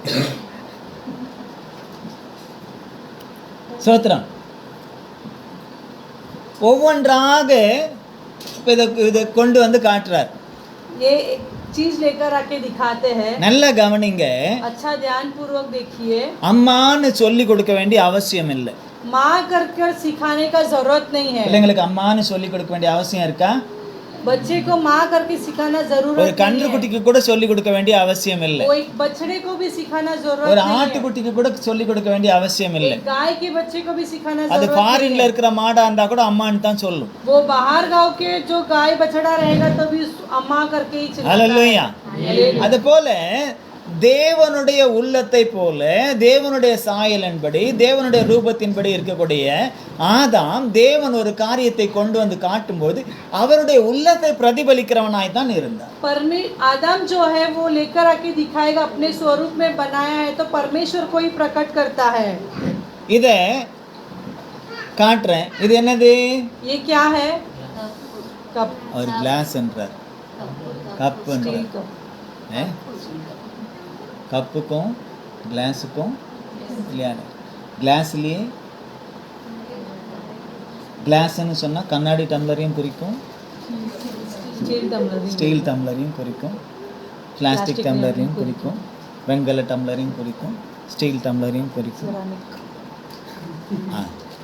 செராமிக் எல்லாம் வரும். இந்த கப்பு, ये कप जो है, இப்போ இதை கப்புன்னு சொன்ன உடனே நம்ம கப்புன்னு பிடிச்சிக்கிட்டோம். அதுதான் ये कप को हमने अच्छे से पकड़ लिया है. இதுக்கு மாற்று இல்லை இல்லையா? அப்போ இது சரியான பதில் அப்படின்றதுனால ஆதாம் இடத்துல ஒவ்வொன்றா கொண்டு வந்து காட்டுறார். आदम के पास एक एक सामान लेकर आके दिखाता ஆதாம் है. அதற்கு பெயர் வைக்கிறார். आदम उसको नाम रखता है. அவர் சரியான பெயர் வைக்கலன்னு சொன்னா उसका सही नाम नहीं रखते தேவன் திருத்தி இருப்பார் இல்லையா? परमेश्वर उसके अंदर सुधार लाता है. சொல்லியிருப்பாரா மாட்டாரா? ஆனா தேவனையே பிரதிபலித்த தேவனுடைய உள்ளத்தை போல் இருந்த தேவனுடைய சாயலின்படியும் ரூபத்தின்படியும் இருந்ததான ஆதாம் தேவனை பிரதிபலித்ததனாலே அவர் அதை என்ன நினைக்கிறார்ன்றது அப்படியே அவன் சொன்னான். परमेश्वर के स्वरूप में बनाया हुआ, उनके विचार के अनुसार किया हुआ जो आदम है ना, वो परमेश्वर को ही प्रकट किया है। ஹல்லேலூயா, हालेलुया, ஹல்லேலூயா. हालेलुया। இதுவும் ஒருவித ஆராதனையே. ये भी एक तरह की आराधना है। தேவனுடைய உள்ளத்தை அறிந்து परमेश्वर के विचार को जानकर அவருக்கு பதில் சொல்றதற்கு பாருங்க. उनका उत्तर देना जो है, பவுல் இதை செய்தார். पौलुस ने ये किया था। நீ துன்பப்படுத்துகிற இயேசு நானேன்னு சொன்ன உடனே तो निंदा करने वाला परमेश्वर मैं ही हूँ। சகல சாஸ்திரத்தையும் கற்ற அந்த பவுல் सारा शास्त्र को सिखा हुआ वो पौलुस, உடனே அவர் சொன்னது என்ன தெரியுமா? उसने तुरंत क्या कहा, ஆண்டவரே நான் என்ன செய்ய சித்தமா இருக்கு. परमेश्वर मैं क्या करना चाहता हूँ। எல்லாத்தையும் மறந்துட்டாரு. सभी कुछ भूल गए। உம்முடைய சித்தம், உம்முடைய விருப்பம் மாத்திரம் நான் நிறைவேற்ற வேண்டும். आपकी इच्छाएं सिर्फ मैं परिपूर्ण करूँगा। ஹல்லேலூயா, हालेलुया, ஹல்லேலூயா. हालेलुया। பாடி கை தட்டி ஆவில நிறைஞ்சு ஆராதிக்கிறது மாத்திரம் ஆராதனை இல்ல. सिर्फ गीत गाकर पवित्र आत्मा में भरकर ताली बजाकर आराधना பலி करना ही செலுத்துறது नहीं। மாத்திரம் ஆராதனை இல்ல. बलि देकर आराधना करना उतना ही முதல் काफी नहीं। ஆராதனை என்பது தேவனும் தேவ மனுஷனும் ஒருமித்து இருந்து அவர்கள் ஒருவரை ஒருவர் அறிந்து கொண்டதும் ஆராதனையே. पहला मनुष्य रहकर एक दूसरे को जानकर आराधना किया, उसी को भी आराधना कहते हैं। ஹல்லேலூயா, हालेलुया, ஹல்லேலூயா. அதனால தான் சங்கீதத்தில் நாம் வாசிக்கிறோம், அவர் எழுதுகிறார், நானே தேவன் என்று அமர்ந்திருந்து அறிந்து கொள்ளுங்கள். भजन संहिता में लिखा है, मैं ही परमेश्वर रहकर आप चुप रहकर शांतता से जान लीजिए। ஹல்லேலூயா, ஹல்லேலூயா. அவரை அறிந்து கொண்டு அவருடைய விருப்பத்தின்படி நாம் நடந்து கொள்வதும் அவருக்கு மகிழ்ச்சியை கொடுப்பதும் அவருடைய நாமத்தை மகிமைப்படுத்துவதும் ஆராதனையே. हम परमेश्वर को जानकर उसकी इच्छा के अनुसार करना भी एक तरह का आराधना है। ஹல்லேலூயா. हालेलुया। இந்த ஆராதனை கெட்டு போனதற்கு என்ன காரணம் தெரியுமா? ये आराधना बिगड़ने का कारण क्या है? இது ஒரு நல்ல உறவுள்ள ஒரு ஆராதனை. ये अच्छा एक रिश्ता भरा हुआ आराधना है। தேவனும் தேவ மனுஷனும் உட்கார்ந்து விளையாடுறதுன்றது சாதாரண விஷயமா? परमेश्वर और परमेश्वर का जो मनुष्य वो बैठकर खेलना साधारण काम नहीं है। ஹல்லேலூயா. சாதாரண விஷயமா அது? वो साधारण काम नहीं है। சாதாரண விஷயமா? ஹலோ, சாதாரண விஷயமா? அது எவ்வளவு மேன்மையான ஒன்று, वो कितना भला है, எவ்வளவு ஒரு ஆசீர்வாதமான ஒன்று. கவனிங்க, कितना बड़ा आशीर्वाद है। இந்த உறவு வேண்டும். ये एक रिश्ता हमारे இந்த अंदर, ஆராதனை ஒவ்வொருவருக்குள்ளும் இருக்க வேண்டும். ये आराधना हम सभी के अंदर होना है। இந்த உறவை குறித்து பெக்ஸ்மேன் அழகா ஒரு பாட்டு, அந்த பாட்டுல ஒரு அருமையான ஒரு அடி உண்டு. ये आराधना के बारे में बर्कमन पास्टर ने लिखा एक गीत है। என்ன பாட்டு தெரியுமா? क्या गीत है? தெரிஞ்சவங்க சொல்லுங்க பார்க்கலாம். இல்ல இல்ல இல்ல இல்ல இல்ல, இங்க ஆதாமோடும் ஆதாமுக்கும் ஆதாமுக்கும் தேவனுக்கும் இருந்த அந்த உறவை முக்கியப்படுத்தி நடந்த அந்த சம்பவத்தை குறித்து அவர் ஒரு பாடலில் ஒரு பத்தி எழுதி இருக்கிறார். परमेश्वर और आदम ने एक दूसरे के वो रिश्ते के अंदर जुड़कर वो एक गीत लिखा है उन्होंने। தெரியுமா? வீட்டில் பாடணும், எல்லா பாட்டையும் பாடி ஆராதிக்கணும். ஏதேன் தோட்ட உறவு, ஏதேன் தோட்ட உறவு தொடர வேண்டும், ஏதேன் தோட்ட உறவு என்றும் தொடர வேண்டும். அப்புறம் குரலை கேட்டு மகிழ வேண்டும், இயேசு கிறிஸ்து குரலை கேட்டு மகிழ வேண்டும், உந்தன் ஆவி எந்தன் உள்ளம் தங்க வேண்டும், எந்த நாளும் உந்தன் நாமம் பாட வேண்டும், உந்தன் ஆவி எந்தன் உள்ளம் தங்க வேண்டும், எந்த நாளும் உந்தன் நாமம் பாட வேண்டும். ஹல்லேலூயா. பெக்ஸ்மேனுக்கு நிச்சயமா அது ஒரு வெளிப்பாடு தாங்க. फादर बैट्समैन के लिए वो एक प्रकटीकरण है। ஏதேன் தோட்ட உறவு என்பது ஒரு விசேஷித்த ஆராதனை. அது एदेन वाटिका में का जो विचार है वो एक विशेष आराधना है। அவங்க ரெண்டு பேருக்குள்ள இருந்த அந்த உறவே ஆராதனை தான். वो दोनों के अंदर जो था रिश्ता वो एक तरह ஒரு का கணவன் आराधना மனைவி, था। அதாவது புதுமண தம்பதிகள் एक ரெண்டு பேரும் சேர்ந்து அவங்க என் உயிரே என் உயிரே என் உயிரே அப்படின்னு ஒருத்தரை நேசிக்கிறதும் ஒரு ஆராதனை தான். एक परिवार में एक नया शादी हुआ, दूल्हा दुल्हन जो है अब एक दूसरे को देखकर मेरा प्यार मेरा जान कहते, वो भी एक तरह की அந்த आराधना ஆரம்பத்துல है। இருக்கக்கூடிய அந்த உறவு பின்னி பிணைந்த உறவு அது. शुरुआत में रहने वाला जो रिश्ता है वो एक तरह का अलग रिश्ता बंधा हुआ है। அப்புறம் போக போக கழுது தெரிஞ்சு கட்டெரும்பா ஆயிடுது. उसके बाद जाते जाते वो घिस जाता है वो रिश्ता। ஆனாலும் சில பேர் வயசானாலும் அப்படியே தான் இருக்காங்க. लेकिन कई लोग जो है बुजुर्ग होने के बाद भी वैसे ही रहते தயவு हैं। செய்து எல்லாரும் அப்படியே இருங்க, அதுதான் நல்லது. विनंती करता हूँ आखिर तक एक समान தேவன் रहना है। அதைத்தான் விரும்புகிறார், परमेश्वर वही चाहता है, அதைத்தான் விரும்புகிறார். वही परमेश्वर அது चाहता இயேசு है। கிறிஸ்துவுக்கும் மனவாட்டிக்கும் உள்ள உறவு என்றவர் சொல்லுகிறார். वो यीशु मसीह को और वो दुल्हन के अंदर का वो एक तरह இங்க का रिश्ता है। ஆதாமுக்கும் தேவனுக்கும் இருந்ததான உறவு அது விசேஷம், அது ஒரு விசேஷ ஆராதனை போன்றது. आदम के पास और परमेश्वर के अंदर जो रिश्ता था, वो ஆனால் अलग ही था। இந்த ஆராதனை கெட்டு போனதற்கு காரணம் என்ன தெரியுமா? लेकिन ये आराधना बिगड़ने का कारण क्या है? ஒரே ஒரு கட்டளை தான். एक ही आज्ञा है। ஆதி மனுஷனுக்கு, आदि मनुष्य को, ஆதாமுக்கு ஒரே ஒரு கட்டளை தான் கொடுத்தார். आदम को परमेश्वर ने एक ही आज्ञा दिया था। அப்ப 10 கற்பனை எல்லாம் இல்ல, तभी 10 आज्ञा नहीं थी, நியாயப்பிரமாணம் இல்ல, तभी उनका वो विनंती भी नहीं था, வேற எந்த விதமான பிரமாணங்களும் சட்ட திட்டங்களும் இல்ல. कोई भी तरह का आज्ञा ही नहीं उनके लिए थी। ஏன்னா அவங்க அப்பா பிள்ளை மாதிரி இருந்தாங்க. क्योंकि वो बाप और बेटे का रिश्ता उनके அப்பா अंदर था। பிள்ளைக்குள்ள சட்ட திட்டங்களை ஒரு போட்டா நடத்த முடியும்? बाप और बेटे के बीच में से कोई नियम नहीं था। இல்ல இத்தனை கட்டளை இருக்கு, இந்த கட்டளை 10 கட்டளை இருக்கு, இந்த 10 கட்டளை நீ டெய்லி கடைபிடிக்கணும்னு ஒரு பிள்ளைக்கு சொல்ல முடியுமா? ये 10 आज्ञा है, ये 10 आज्ञा का पालन करना है करके कोई बच्चे से आप कह सकते हो क्या? ஹல்லேலூயா, हालेलुया, ஹல்லேலூயா. हालेलुया। அப்பா பிள்ளைக்குள்ள சட்ட திட்டங்கள் இல்ல, पिता और बच्चे के बीच में कोई पालन आज्ञा ஆனால் का पालन அப்பா नहीं। பிள்ளைக்குள்ள இருக்க வேண்டிய ஒன்று இருக்கிறது. पिता और बेटे के बीच में एक रिश्ता जो है वो एक रहना அது என்ன? चाहिए। वो क्या है? கீழ்ப்படிதல். वो आज्ञा का पालन।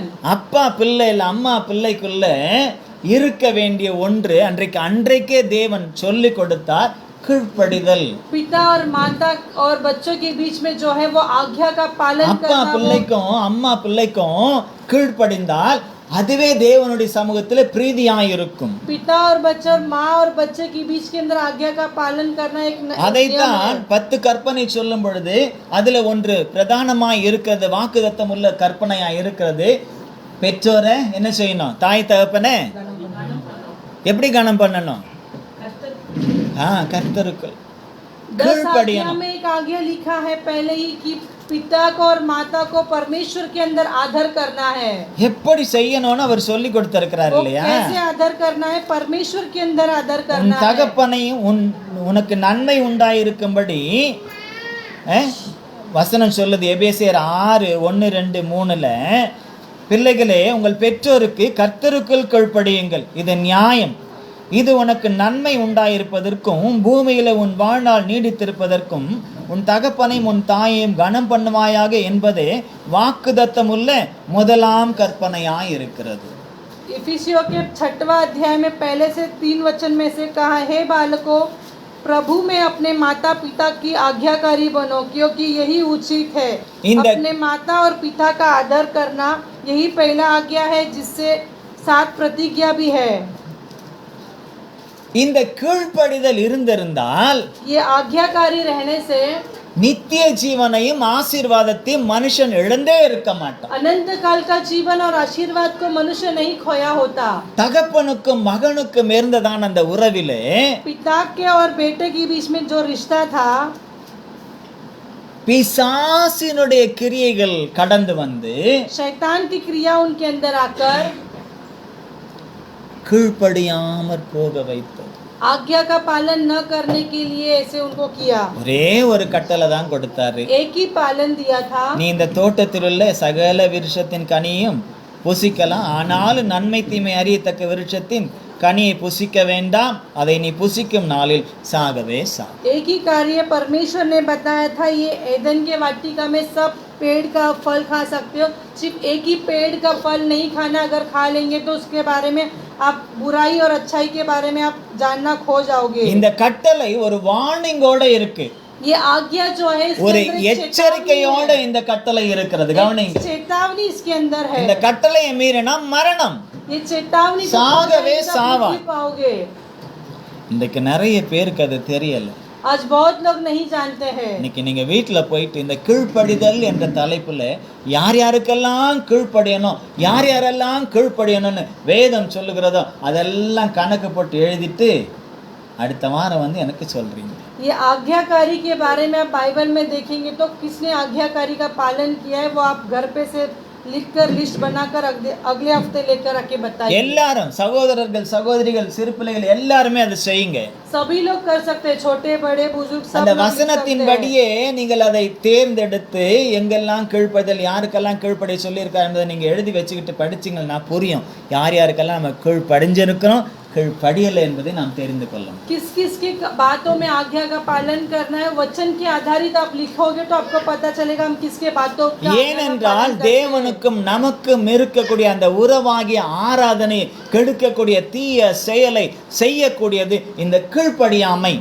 क्योंकि परमेश्वर के साथ में जो रिश्ता है, जो आराधना करना है, वो उसको बिगाड़ने का जो कार्य है वो आज्ञाकारी का पालन न करना। தேவனை விட்டு நம்மை பிரிப்பதற்காக நமக்குள்ளே ஏதாவது ஒரு விதத்திலே அந்த கீழ்ப்படியாமையை கொண்டு வரும்படியாக சாத்தான் சத்ருவானவன் டெய்லி ட்ரை பண்ணிக்கிட்டே இருப்பான். वो आज्ञा का पालन न करने के लिए हर एक दिन शैतान हमारे साथ में भिड़ा रहेगा, वो हमको नीचे गिराने के लिए कोशिश करेगा। ஹல்லேலூயா. हालेलुया। இன்னைக்கு நிறைய வழிகள் இருக்கு அதுக்கு. आज बहुत तरह से तरीका है, ஆனா அன்னைக்கு ஒரே ஒரு வழி தான் இருந்துச்சு. उस दिन एक ही रास्ता था। ஆதாம கீழ்ப்படியாம போக செய்யறதுக்கு கவனிங்க, ஒரே ஒரு வழி தான் இருந்தது. आदम को आज्ञा का पालन न करने का एक ही रास्ता था। ஏன்னா ஆதாம் கிட்ட டைரக்டா அவனால போக முடியல. क्योंकि आदम के पास डायरेक्ट नहीं जा सकता ஏன் है। ஆதாம் கிட்ட டைரக்டா போக முடியல? क्यों आदम के पास सीधे नहीं जा सकता है? இந்த விழுந்து போன அந்த சாத்தானாகிய லூசிபர் ஏற்கனவே தேவனுடைய ஆராதனை என்பது தேவன் எப்படி இருப்பார் என்பதை அறிந்திருந்தவன் அவன். क्योंकि गिरा हुआ वो शैतान लूसीफर को जानता है कि परमेश्वर की आराधना कैसा होता है करके। ஹல்லேலூயா. हालेलुया। ஏனென்றால் ஆதாமுக்கு முன்பாகவே அவன் சிருஷ்டிக்கப்பட்டவன். क्योंकि आदम को उत्पन्न करने के पहले ही वो जानता है। ஹல்லேலூயா. हालेलुया। ஆதாம் பூமியிலே இருந்து சிருஷ்டிக்கப்பட்டவர், அவனை பரலோகத்திலேயே அவர் சிருஷ்டித்தார். आदम को पृथ्वी में सृष्टि किया है, लूसीफर को स्वर्ग में सृष्टि किया है। அவனை ஒரு விசேஷமான ஆராதனை வீரனாய் தான் வைத்திருந்தார். उसको आराधना करने के लिए विशेष रूप से बनाया है। ஹல்லேலூயா. हालेलुया।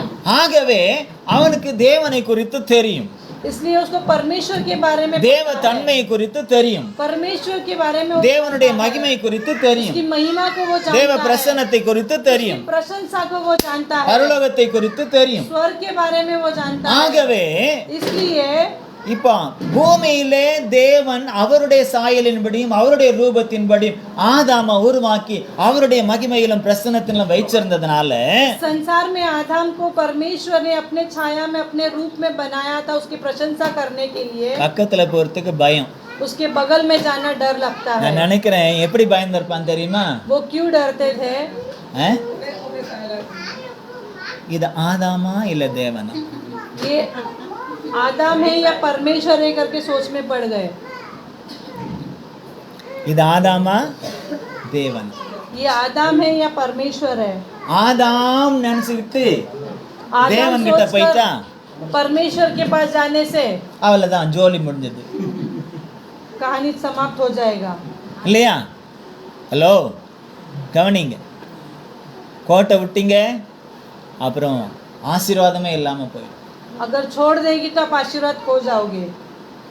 யோசித்து பாருங்க. அதனால ஆதாம் கிட்ட இந்த லூசிஃபர் போல. इसलिए लूसीफर जो है आदम के पास नहीं गया। லூசின் பேரெல்லாம் கூட வச்சுக்கிறாங்க.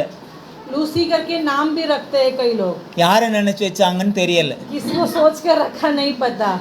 லூயிஸ்லாம் வச்சுக்கிறாங்க, लुइस करके भी नाम रखा है, யாரை நினைச்சு வச்சாங்கன்னு தெரியல. किसको सोच कर नाम रखा नहीं पता। பேர் வைக்கும் போது ரொம்ப ஜாக்கிரதையா இருக்கும். नाम रखते समय याद करके नाम रखिए। தெரியாம பேரெல்லாம் பிசாசு பேரெல்லாம் வச்சிடக்கூடாது. न जानते हुए शैतान का सब नाम नहीं रखिए. மார்னிங் ஸ்டார் விடிவெளி நட்சத்திரம்னு இருக்கு. मॉर्निंग स्टार मतलब भोर का तारा जो है, அது இயேசுவையும் குறிக்கிறது, பிசாசையும் குறிக்கிறது. वो यीशु को भी दर्शाता है, शैतान को भी दर्शाता है. அதனால சில விஷயங்களை நம்ம கவனிச்சு தான் செயல்படும். इसलिए कई समय हमें ध्यान पूर्वक रहना है. ஹல்லேலூயா, ஹல்லேலூயா. हालेलुया. இப்போ ஆதாம் பக்கத்துல இவன் போல, वो आदाम के बगल में नहीं गया, ஆனா ஆதாம வஞ்சிக்கணும். लेकिन आदाम को उसे नष्ट करना இந்த था. மகிமையான இந்த வர்ஷிப்பை தடுக்கணும். ये महिमा भरा आराधना को नष्ट தேவன் करना है. ஆதாம விளையாடுறத பார்க்க பார்க்க இவனுக்கு எரிச்சல். परमेश्वर आराधना जो आदम जो आराधना कर रहे थे उसे देखकर उसे जलन हो ஏன் रहा அந்த था. ஸ்தானத்துல அவன் தான் இருந்தான். क्योंकि वो जगह पर लूसीफर ही था. ஹல்லேலூயா, हालेलुया, ஹல்லேலூயா. हालेलुया. முத பிள்ளைக்கு ரொம்ப செல்லம் கொடுப்போம். पहले बच्चे को हम ज्यादा प्यार देते हैं. கொடுப்போமா மாட்டோமா?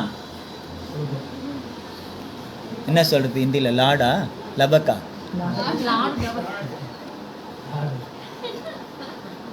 हम पहले बच्चे को ज्यादा लाड करते हैं. பத்தியா?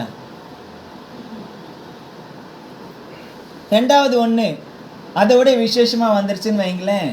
दूसरा जो है उससे भी विशेष आ गया तो விசேஷமா வரலனா கூட செய்ய வேண்டியது, பெற்றெடுத்ததை ரெண்டாவது வந்ததை என்ன செய்யணும்? கவனிக்க வேண்டியது இருக்கும். विशेष नहीं भी आने से जन्म दिया है तो भी हमको उसका जो करना है वो सब அப்போ कार्य करना முதல்ல है. இருக்கிறத கொஞ்சம் கொஞ்சம் தூர விலக்க வேண்டிய சூழ்நிலை வரும். पहले जो बच्चे को थोड़ा दूर करना समय आ जाता है. அப்ப அது என்ன நினைக்கும் தெரியுமா? उसके बाद वो क्या सोचेगा पता है? என் மேல, அம்மாவுக்கு என் மேல இருந்தேன், அப்பாவுக்கு என் மேல இருந்தேன், முடிக்கிறத குறைஞ்சு போச்சு. पिता को और माँ को मेरे ऊपर का प्रेम जो है அப்படிதான் वो சொல்லும். அதனால कम தான் हो தெரியுமே गया. அவன் முழிக்கும் போது குறைஞ்சு போச்சு वो प्यार அப்படின்னு जो है சொல்லுவான். कम हो गया. எங்க வீட்டுல சத்யா இருக்காளே, हमारे घर में जो बेटी सत्या है, கிறிஸ்டல் பிறந்த உடனே जब क्रिस्टल का जन्म हुआ, அதுக்கு முன்னாலே 6 மாசத்துலயே பாலை விட்டுட்டா. மற்ற பிள்ளைங்களாம் 2 வயசு வரலாம் குடிச்சாங்க. बाकी सब बच्चे 2 साल तक दूध पीने लगे. इवन सत्या ने 6 6 मासத்திலே महीने में விட்டுட்டா. छोड़ दिया. 6 மாசத்துலயே விட்டுட்டு புட்டி பாலும் நிப்பலும் தான் அவளுக்கு. ஒரு நாள் இரவு அந்த நிப்பலை எலி தூக்கிட்டு போயிடுச்சு. दूध का बोतल और निप्पल में रहती थी. एक दिन वो निप्पल चूहा लेकर भाग गया. அது இல்லாம நாங்க பட்ட கஷ்டம். उसके बिगर हमने कितना तकलीफ उठाया था.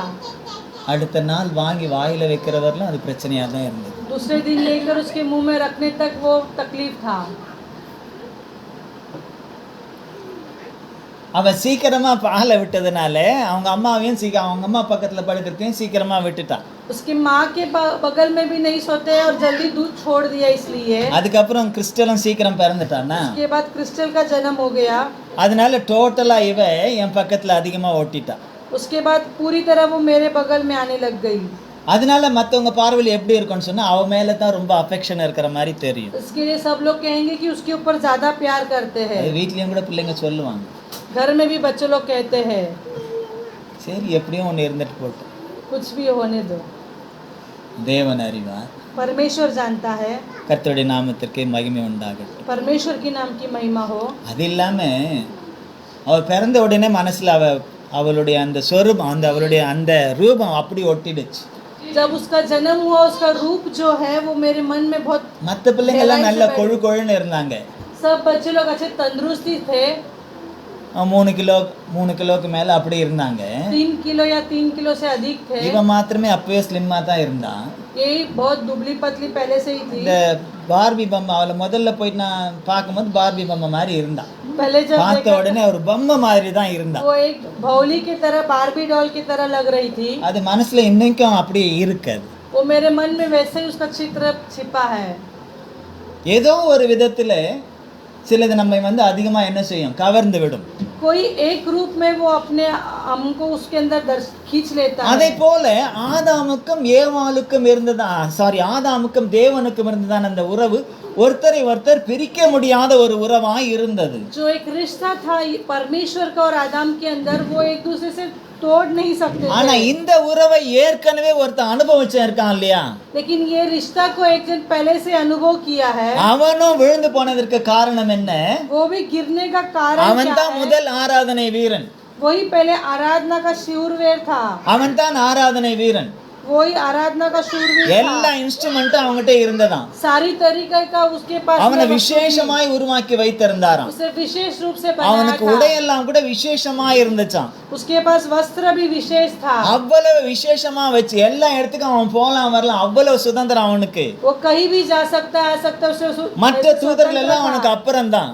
उसके बाद ही दूसरे लोग थे। அப்படி விசேஷமா இருந்தவனுக்கு பெருமைன்னு வந்து தேவனுக்கு கீழ்ப்படியாம போனதுனால தான் கீழே தள்ளப்பட்டான். ऐसे विशेष व्यक्ति को घमंड आने के बाद இன்னைக்கு वो நிறைய नीचे ஆராதனை गया। வீரர்னு சொல்லிக்கிறவங்க அப்படிப்பட்ட அந்த ஸ்பிரிட்ட உடையவங்களா தான் இருக்காங்க. आज बहुत लोग आराधना करने के लिए ऐसे एक वीर से रहते हैं। ஒருத்தர் ஆராய்ச்சிக்கிட்ட வையாலன்றாரு,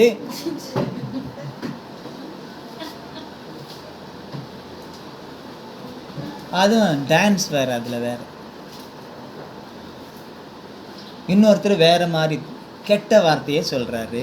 कई लोग आराधना करने के समय पर गलत शब्द का इस्तेमाल करते हैं। இன்னைக்கு நிறைய அந்த லூசிஃபரின் ஆவி, அந்த ஆராதனையின் ஆவி இன்னைக்கு நிறைய இடத்துல கிரியை செய்து கொண்டு लूसीफर की जो आत्मा है आज बहुत कलीसिया में क्रिया हो रही है। சினிமா இன்ஸ்ட்ருமெண்ட் செழித்திருப்பதற்கு காரணம் அவன்தான். ये पिक्चर के अंदर जो इंस्ट्रूमेंट बजाता है उसका कारण भी वही அந்த है। ஆவி நமக்கெல்லாம் கத்துக்கணும் கூட கத்துக்க முடிய மாட்டேங்குது. हमको सीखना सोचते हैं लेकिन हम सीख नहीं पाते हैं। ஏதோ ஒரு மாசம் 2 மாசம் கத்துக்கிட்டு அப்புறம் விட்டுறது. 1 महीना 2 महीना सीख के बाद में छोड़ देंगे।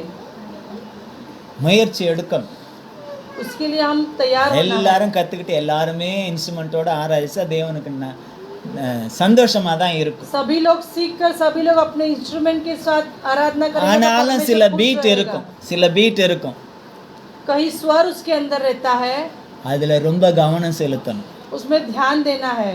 ஒத்தடி ரெட்டடி அப்படின்லாம் இருக்குது. स्वर में बहुत सारे प्रकार के स्वर அவனுக்குன்னு होता சில है। அடி இருக்குது. उसके लिए भी एक स्वर है। அது அடி அடிச்சா அது சும்மாவே ஆடுவாங்க, उसके लिए एक स्वर बजाएंगे तो ऐसे ही नाचने लगेगा, சும்மாவே ஆடுவாங்க. वो ऐसे ही नाचने சில लगेगा। சினிமா பாட்டுலாம் பாடும்போது ஆடுறாங்க, விசில் அடிக்கிறாங்களா, இதுக்கு காரணம் என்னன்னு நினைக்கிறீங்க? ரசிப்புன்னு நினைக்கிறீங்களா? कई पिक्चर का गाना लगाने से ऐसे ही सिटी बजाते हैं, नाचते हैं। उसके लिए ये नहीं सोचना कि उनके लिए बहुत फैंस பிரேதத்தை சுமந்துட்டு போகும்போது அடிக்கிறாங்களே, அப்ப ஆடுறாங்களே, சும்மா ஆடாதவங்க கூட ஆடுறாங்களே. शास्त्र को लेके जाने के समय एक बजाते हैं, वो ऐसे ही नहीं தாண்டி बजाते அடிக்கும் போது हैं। ஆடுறாங்களே, डांडिया बजाने के खेलने சும்மா के போய் लिए நிக்க बजाते हैं। பாக்குறவங்க கால் கூட ஆடிக்கிட்டு இருக்கும், நான் जो பார்த்திருக்கேன். रुकता है उनका भी हाथ पैर नाचते रहता है, मैंने देखा है। ஜாக்கிரதையா இருக்கணும். जागरूक रहे, ஏன்னா அவனுடைய அந்த பீட்டே வித்தியாசமா இருக்கும். वो उनका जो स्वर है बजाने का उसके लिए अलग கர்த்தரை है। ஆராதிக்கக்கூடிய பீட் வேற மாதிரி. परमेश्वर को आराधना करने का एक स्वर अलग ஹல்லேலூயா. है। हालेलुया। ஒருத்தர் பாடுறாரு, ஆராதிச்சு பாரு, ஹார்ட் அட்டாக் வராது. एक जन कहता है आराधना करके देखिए हार्ट अटैक नहीं आएगा। அப்படி எங்கேயாவது வேதத்துல சொல்லி இருக்கா? ऐसे किधर शास्त्र में लिखा है பாடுற क्या? பாட்டு தேவனுடைய நாமத்தை மகிமைப்படுத்தத்தான் இருக்கும், என்டர்டைன்மெண்ட்டுக்காக பாடக்கூடாது. जो गाने वाला गीत जो है परमेश्वर की महिमा के लिए होना है, किसी के लिए இல்லையா? दिखावा के लिए नहीं होना है। தேவனுடைய நாமத்தை மகிமைப்படுத்துறது தான் ஆராதனை. परमेश्वर की नाम को महिमा करने की தேவனுக்கும் आराधना நமக்கும் है। இருக்கக்கூடிய அந்த உறவு परमेश्वर के और हमारे अंदर रहने இப்போ का जो இந்த रिश्ता है। ஆராதிச்சு பாரு, ஹார்ட் அட்டாக் வராதுன்னா இது தேவனுடைய நாமத்தை மகிமைப்படுத்தக்கூடிய வார்த்தையான்னு சொல்லுங்க எனக்கு. आराधना करके हार्ट अटैक नहीं आएगा करके ये कहने वाला शब्द கை परमेश्वर தட்டி की பாரு, महिमा கை करने வலி वाला है क्या? வராதுன்றாரு. ताली बजा कर देखो तो हाथ का दर्द नहीं रहेगा। டான்ஸ் ஆடி பாரு, கால் வலி வராதுன்றாரு. नाच कर देखो तो पैर नहीं दर्द करेगा। டான்ஸ் ஆடுறவங்களை கேட்டா தான் தெரியும் கால் வலி வருதா வரலையான்னு. जो डांस करता है उनको पूछेगा तो पता चलेगा उनका पैर दुखता நீங்க है या எல்லாம் கை नहीं। தட்டி நல்லா ஆரம்பிச்சதுக்கு அப்புறம் கை வலிக்குதா இல்லையா? உண்மையை சொல்லணும், கை வலிக்குதா இல்லையா? வலிக்குதா? வலிக்கத்தான் செய்யுங்க, எனக்கும் கூட வலிக்கத்தான் செய்யும். सच्चाई से बोलेंगे तो ताली बजा कर हम आराधना करेंगे तो இப்பதான் हमारे நான் हाथ ஜாஸ்தி दुखने எனக்கு लगता है। முடியல கை தட்டுறதுல. தொம்போலிலெல்லாம் நமக்கு எந்த இன்ஸ்ட்ருமெண்ட்டும் கிடையாது, கை தட்டி தான் ஆராதிப்போம். இந்த நரம்புகள்லாம் புடைச்சி கருப்பாக ஆயிடும், அந்த அளவுக்கு கை தட்டுவோம். पहले हम अच्छे से डोंबिवली में आराधना करने के टाइम ताली बजा कर आराधना करते थे। ये हमारी இப்போ जो नस है கொஞ்சம் सूज जाता है, लाल हो வலிக்குது, जाता है। அதனால தான் தெரியுது வயசாயிடுச்சு நம்மளுக்கு அப்படின்னு தெரியுது. अभी दर्द होने लगता है ताली बजाने, तभी महसूस होता है हमारा उम्र हो गया है करके, இல்லைன்னா தெரிய மாட்டேங்குது. नहीं तो नहीं पता चलता है। ஏதாவது கொஞ்சம் கொஞ்சம் அப்படி வலிங்க அப்படி இப்படி வந்துட்டு போகும்போது நம்மளுக்கு ஆயிடுச்சு அப்படின்னு தெரியும். ऐसे बीच बीच में कुछ दर्द आएगा तब महसूस होता है ஆனாலும் कि उम्र हो கர்த்தருடைய गया है। பலன் தாங்கி फिर கொண்டிருக்கிறது. भी परमेश्वर का सामर्थ मुझे अभी तक हालेलुया। चला रहा है। அதுக்கப்புறம் இன்னொரு வார்த்தை நான் மறந்துட்டேன், அது அப்படி செய்து பாரு சுகர் வராதுன்றாரு. उसके बाद कहता है ऐसी आराधना करेंगे तो शुगर नहीं आएगा। விசுவாசிக்கலாம், தவறு இல்லை. विश्वास कर ஆனா सकते हो, இது गलत नहीं है। ஆராதனைக்குரிய பாடல் இல்லையே. ये आराधना करने के लिए गीत नहीं है। இது கேட்கறவங்களுக்கு அது உடனே வேற ஒருத்தன் அதுக்கு ஆப்போசிட்டா அதுல இருந்து சினிமா பாட்டுங்களை எடுத்து அதுக்கு ஒரு டான்ஸ் எடுத்து போட்டு கிழின்னு கழிக்கிறாங்க. उसके बाद उसके विरोध में वो गाना का थोड़ा बीट लेकर पिक्चर का गाना डालकर उसके लिए ஏன்னா अलग से कमेंट्स அது देते हैं। எந்த ஆவியினாலே அவர்கள் ஏற்றுகிறார்கள், பாடுகிறார்கள், இசையமைக்கிறார்கள் என்று இன்றைக்கு தெரிவதில்லை. वो कौन से आत्मा में वो गीत गाते हैं, उसके लिए रूप लगाते हैं, वो पता नहीं। இன்னைக்கு பழைய பாடல்களை எடுத்து யாரும் தவறான ஒரு அது என்ன ரீல்ஸ் தானே, ரீல்ஸ் போடுறதே இல்லை. देखेंगे तो चुना प्रकार के गीत को लेकर रील्स नहीं बनाते हैं। சிஸ்டர் சாரா நவரேஜ் பாட்டு எடுத்து யாரும் ரீல்ஸ் போடுறது இல்லை, தப்பா? सिस्टर सारा नौजवान का गीत को लेकर रील्स नहीं बनाते हैं। இன்னும் गलत எத்தனையோ है। நிறைய பாடல்கள், நடராஜ் முதலியார் இருந்தாரு, பத்மா முதலியார் இருக்காங்கன்னு தான் நினைக்கிறேன். அவங்க இன்னும் நிறைய நம்ம ஏசிய சர்ச்சில் உள்ள பாட்டு, டிபிஎம் சர்ச்சில் உள்ள பாட்டுங்கள்லாம் நிறைய இருக்கு. ऐसे नटराज मुदलियार, पद्मा मुदलियार और बहुत सारे चर्च के गाना है। அதெல்லாம் யாரும் கிண்டல் பண்ணி ரீல்ஸ் போடுறதில்ல. उसका बुराई करते हुए कोई रील्स नहीं बनाता। ஆனா இப்போ வர பாடல்கள் எல்லாமே लेकिन अभी के जो गीत है, அவங்க போடக்கூடிய பீட்டு वो जो स्वर लगाते हैं, உடனே இவன் போட்டுறான் அந்த மாடல் யாருது அந்த பீட் அப்படின்னு போட்டுறான். ये वही स्वर को लेकर अपने रील्स बनाना ஓ शुरू कर இவங்களும் देता அதே है। மாதிரி நடிக்கிறாங்க. அவர் எப்படி அந்த பாட்டு காடி நடிச்சாரோ அதே மாதிரி இவங்களும் ஸ்டேஜ்ல அதை பர்ஃபார்ம் பண்றாங்க. कि कौन से स्वर पे ये लोग ने नाचे, वही गीत को लेकर ये लोग भी இத नाचे। சொன்னா நம்மள தப்புன்னு சொல்றாங்க. अगर ये हम कहेंगे तो हमें बुरा தப்புன்னு ठहराते हैं। சொன்னாலும் பரவாயில்ல, தப்புன்னு தான் சொல்ல முடியும். गलत को गलत ही हम कहेंगे। ஹல்லேலூயா, ஹல்லேலூயா. தேவனோடு நல்ல உறவில இருந்து அவருடைய நாமத்தை மகிமைப்படுத்தி ஒண்ணு மண்ணுமா இருந்து ஆராதித்து கொண்டிருந்த ஆதாமை பிரிக்க லூசிபர் போட்ட சதியிலே ஏவாள் சிக்கி கொண்டாள். वो परमेश्वर आदम ने उनके रिश्ते के अंदर बढ़कर वो उन्होंने आराधना किया और लूसीफर को बिगाड़ कर उसके बीच में हवा फंस गई थी। ஹலோ, யார் சிக்கிக்கிட்டது? कौन फंस गया था? யார் சிக்கிக்கிட்டது? कौन फंस गया था? யாரு யாரு? சத்தமா சொல்லுங்களேன். யாருடைய சதியில? லூசிபர் சதியில. लूसीफर के चक्कर में हवा फंस गई थी। அதனால இன்னைக்கு இருக்கிற ஆதாம் எல்லாம் தேவசாயில தான் இருக்கணும்னு இருமாந்து இருந்துடக்கூடாது. इसके लिए अभी की जो आदम जो है हम परमेश्वर के रूप में है करके नहीं सोचना है। தட்டி கேட்கணும், அவரை மாதிரி தான் இருக்கோமா நாம हम அப்படின்னு. अपने आप को जांच कर देखना है कि हम उसके तरह ही है क्या। ஆனால் அன்றைக்கு அவன் பயன்படுத்தினது ஏவாளை. उस दिन उसने हवा को इस्तेमाल किया ஏன் ஆதாம் தன்னுடைய வேலையிலே அவன் இருந்தான். क्योंकि आदम जो है वो अपने काम में जुड़ा था। இந்த அம்மாவுக்கும் வேலை இருந்தது. ये माँ को भी काम था। ஏமாக்கா இந்த அம்மா ஏமா ஓகே சாரி ராஜன்.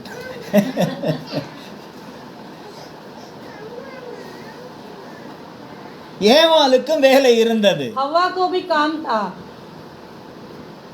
அந்த அம்மாவுடைய வேலை என்ன? वो हवा का क्या काम है?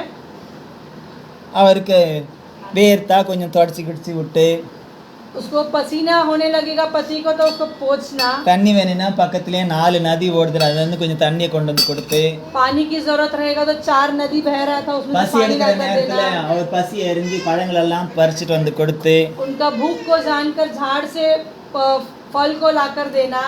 இதெல்லாம் அந்த அம்மா செஞ்சுக்கிட்டு இருந்தாங்க உண்மை முத்தமா. ये सब काम वो माता जी जो है वो सही எங்கேயுமே से कर रही ஆதாம் கேட்டு ஏவாள் செய்தாள் என்று இல்லை. आदम ने मांग कर हवा ने वो काम किया करके कहीं भी नहीं लिखा இன்னைக்கு है। கேட்டாலும் டைமுக்கு கிடைக்க மாட்டேன்றாங்க. आजकल मांगने से भी समय पर नहीं मिलता है।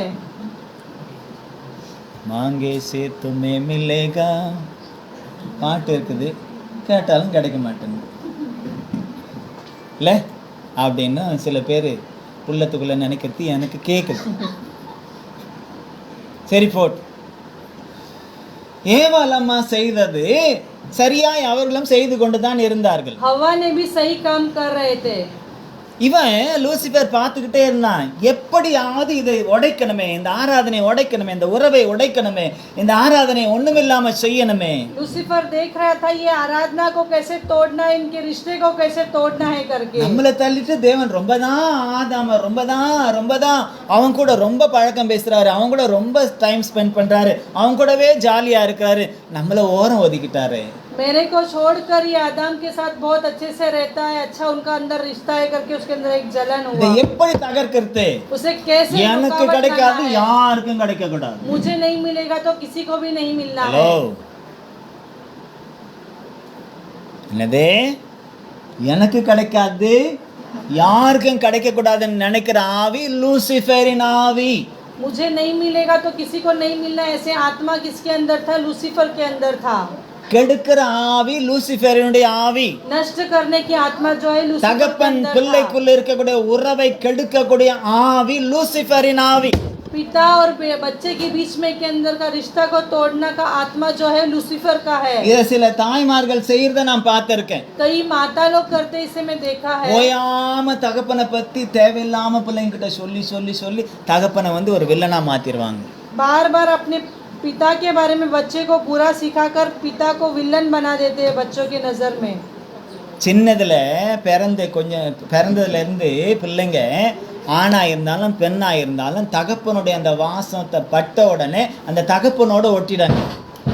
छोटे बचपन में ही लड़का हो या लड़की हो अपने पिता के साथ जुड़ जाते हैं. இது பிராக்டிக்கலாகவும் சரி சயின்டிபிக்கலாகவும் சரி இது உண்மை.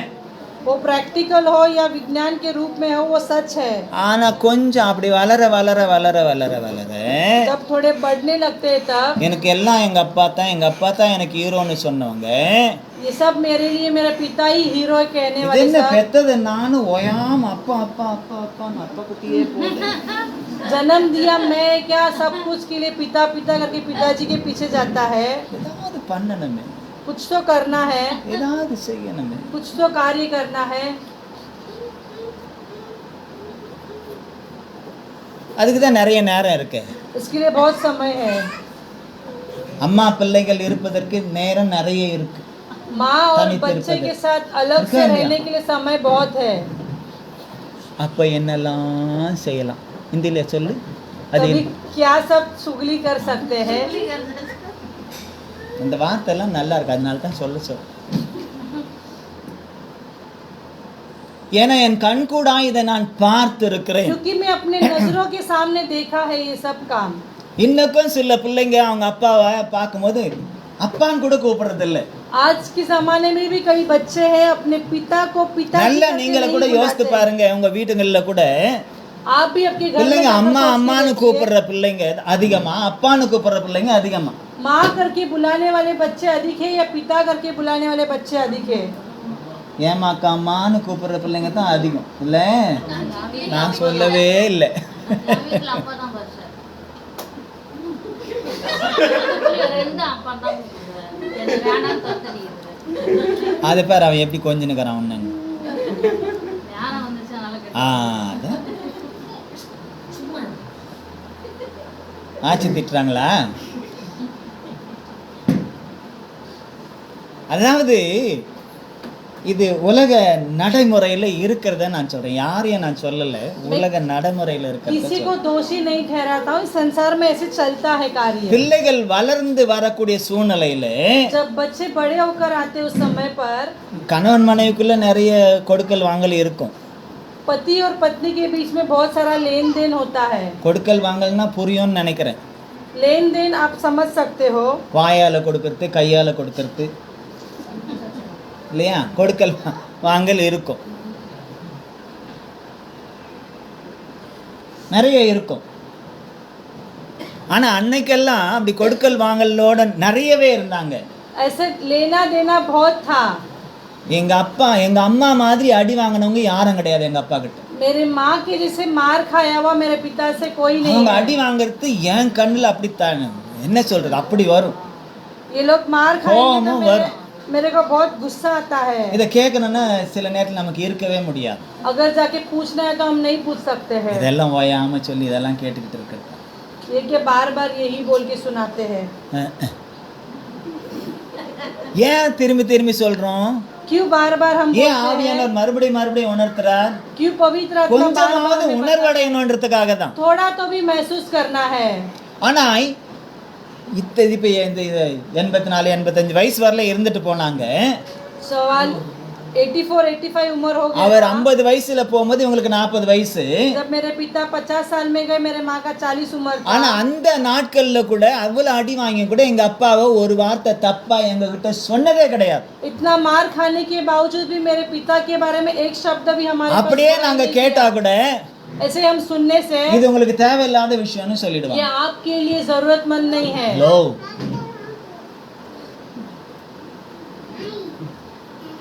லவ் மேரேஜ்ங்க.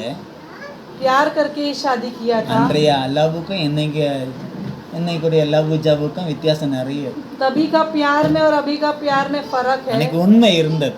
तभी सच्चाई था ஒருத்தருக்கு ஒருத்தர். एक दूसरे के साथ। அவங்க மரிக்கிறதுக்கு 2 நாளைக்கு முன்னால, उनका मृत्यु के 2 दिन पहले, இப்போ கூட 2 நாளைக்கு முன்னால எங்க அக்கா சொல்லி ரொம்ப அவங்க துக்கத்தோட சொன்னாங்க. इसके पहले अभी 2 दिन पहले मेरी बहन बहुत மரிக்கிறதுக்கு दुख से 2 நாளைக்கு कहा। முன்னால मरने के 2 दिन पहले அவங்க ஒரு தரிசனம் கண்டிருக்காங்க. उन्होंने एक दर्शन को देखा। சொன்னாலும் தப்பு. ये बोलने से भी गलत हो जाएगा। அதாவது நான் ஆளை மறைச்சிடுறேன்னு ஒருத்தர் எங்க அம்மாவை விரட்டிட்டு வராங்க. एक व्यक्ति जो है मेरे माँ का पीछा कर रहे हैं, கொல்றதுக்காக விரட்டிட்டு வராங்க. मारने के लिए पीछा कर रहे हैं। எங்க அப்பா வந்து தடுத்து இவங்களை பாதுகாக்கிறாங்க. मेरे पिता जो है आकर रुकावट करके मेरी माँ को संभाल लेते हैं। இந்த விரட்டிட்டு வந்தவர் சொந்தம் தான். जो पीछा कर रहे थे वो இதுக்கு हमारे மேல நான் அதை रिश्ता ही சொன்னா है। அது கேட்க அவங்களுக்கு துக்கம் உண்டாயிடும். अगर इसके बावजूद मैं बोलूंगा तो वो सुनेंगे तो वो दुखित हो जाएंगे। அப்போ அவங்க சொன்னாங்களா, அம்மா இப்படியா விரட்டிட்டு வந்தாங்க, அப்பா நடுவில் வந்து காப்பாற்றி என்னை கொண்டு போயிட்டாருமா அப்படின்னு तो சொன்னாங்க. उन्होंने कहा मुझे से पीछा कर रहे थे, पिताजी आकर मुझे संभाल कर लेकर चले गए। அதே போல் தான் நடந்தது. वैसे ही हुआ। அவரை வச்சு அந்த கல்லறையில் வைப்பதற்கு நிறைய போராட்டங்கள் வந்தது. जहाँ मेरे पिता को रखा था वही दफन करने के लिए बहुत सारी तकलीफ संकट सहन करना पड़ा। ஆனால் நானே நினச்சி பார்க்கல, அங்கே தான் வைக்கும்படியாய் மாறிவிட்டு. लेकिन मैं भी नहीं सोचा, पर वहीं पे रखने के लिए बदल गया सब। அதற்காக என் தேவனை நன்றியோடு துதிக்கிறேன். इसलिए मैं मेरा परमेश्वर को धन्यवाद देता हूँ, स्तुति करता हूँ। ஏன்னா कारण क्या அந்த है? வயசுல கூட उस समय யாருக்கிட்டையும் उम्र में அவங்க வந்து தப்பா எங்க அப்பாவை விட்டு கொடுத்து பேசினதே கிடையாது. मेरे पिता के बारे में बुराई करके किसी के पास नहीं बोला। அவங்க வீட்டில் எங்க பாட்டி அம்மாவுடைய அம்மா அவங்க பாட்டி வீட்டில் போயிட்டு கூட வருஷத்துக்கு ஒரு முறை இல்லை 6 மாசத்துக்கு ஒரு முறை போவோம். हम मेरे नानी के गांव में साल में या 6 महीने में एक बार हम जाते हैं। அங்க போனா கூட இவங்க ஏதாவது வாயில மொனவுனாங்கன்னா தான் பிரச்சனை வரும். ஏதாவது சொல்லுவாங்கன்னா அவருக்கு உடனே கை தான் வரும். அவங்க முன்னாலேயே அடிச்சிருக்காரு. कुछ भी वहाँ बड़बड़ करेंगे बोल के उनके सामने भी पिताजी ने ஹலோ, मारा है। மாமியார் முன்னால மருமகன் மகள் அடிச்சா என்ன செய்வீங்க? सास के सामने दामाद अपने बेटी को मारेंगे तो क्या करोगे? சட்டையை பிடிச்சிட மாட்டீங்க? ஏன் முன்னாலேடா அடிக்கிற? शर्ट नहीं पकड़ोगे क्या मेरे बेटी को मेरे सामने? நடந்திருக்கிறது. ऐसा ஆனாலும் संभव हुआ है। ஆனாலும் फिर भी அவங்களும் தப்பா பேசினது கிடையாது. எங்க அம்மாவும் எங்க வீட்டில் தானே இருக்கிறோம் அப்படின்ட்டு நெஞ்சு நிமித்தி ஒரு நாளும் பேசினது கிடையாது. मेरे नानी ने भी कभी गलत नहीं बोला, या मेरी माँ ने भी मेरे मैके में हूँ करके से घमंड से नहीं அம்மாவை कभी बात தான் किया। சொல்லுவாங்க, அவர் குணம் தான் தெரியும் இல்லை, நீ வாயை வச்சுன்னு சும்மா இருந்தா என்ன? उनका भी गुण आपको पता है तो आपके मुंह चुप रखना चाहिए ना। ஒருத்தருடைய குணம் என்னன்னு முதல்ல தெரிஞ்சுக்கணும். उनका गुण क्या है वो पहले आपको जानना है। வயசாய் பேரம்பேத்தி எடுத்தாலும் சில பேருக்கு குணம் தெரியலன்னு சொன்னா उम्र होकर नातू पोतू लेने के बाद भी आपका गुण नहीं என்னன்னு पता है சொல்றது? तो குணம் கட்ட கழுதைங்கன்னு தான் சொல்றது. फिर क्या कहेंगे? போட்டு அவன் கண்ணையே மூடிட்டான். கர்த்தர் உங்களை ஆசீர்வதிப்பாராக. परमेश्वर आपको आशीषित करे। அப்போ நாம் சமயம் பிசாசுக்கு கொடுக்க கூடாது.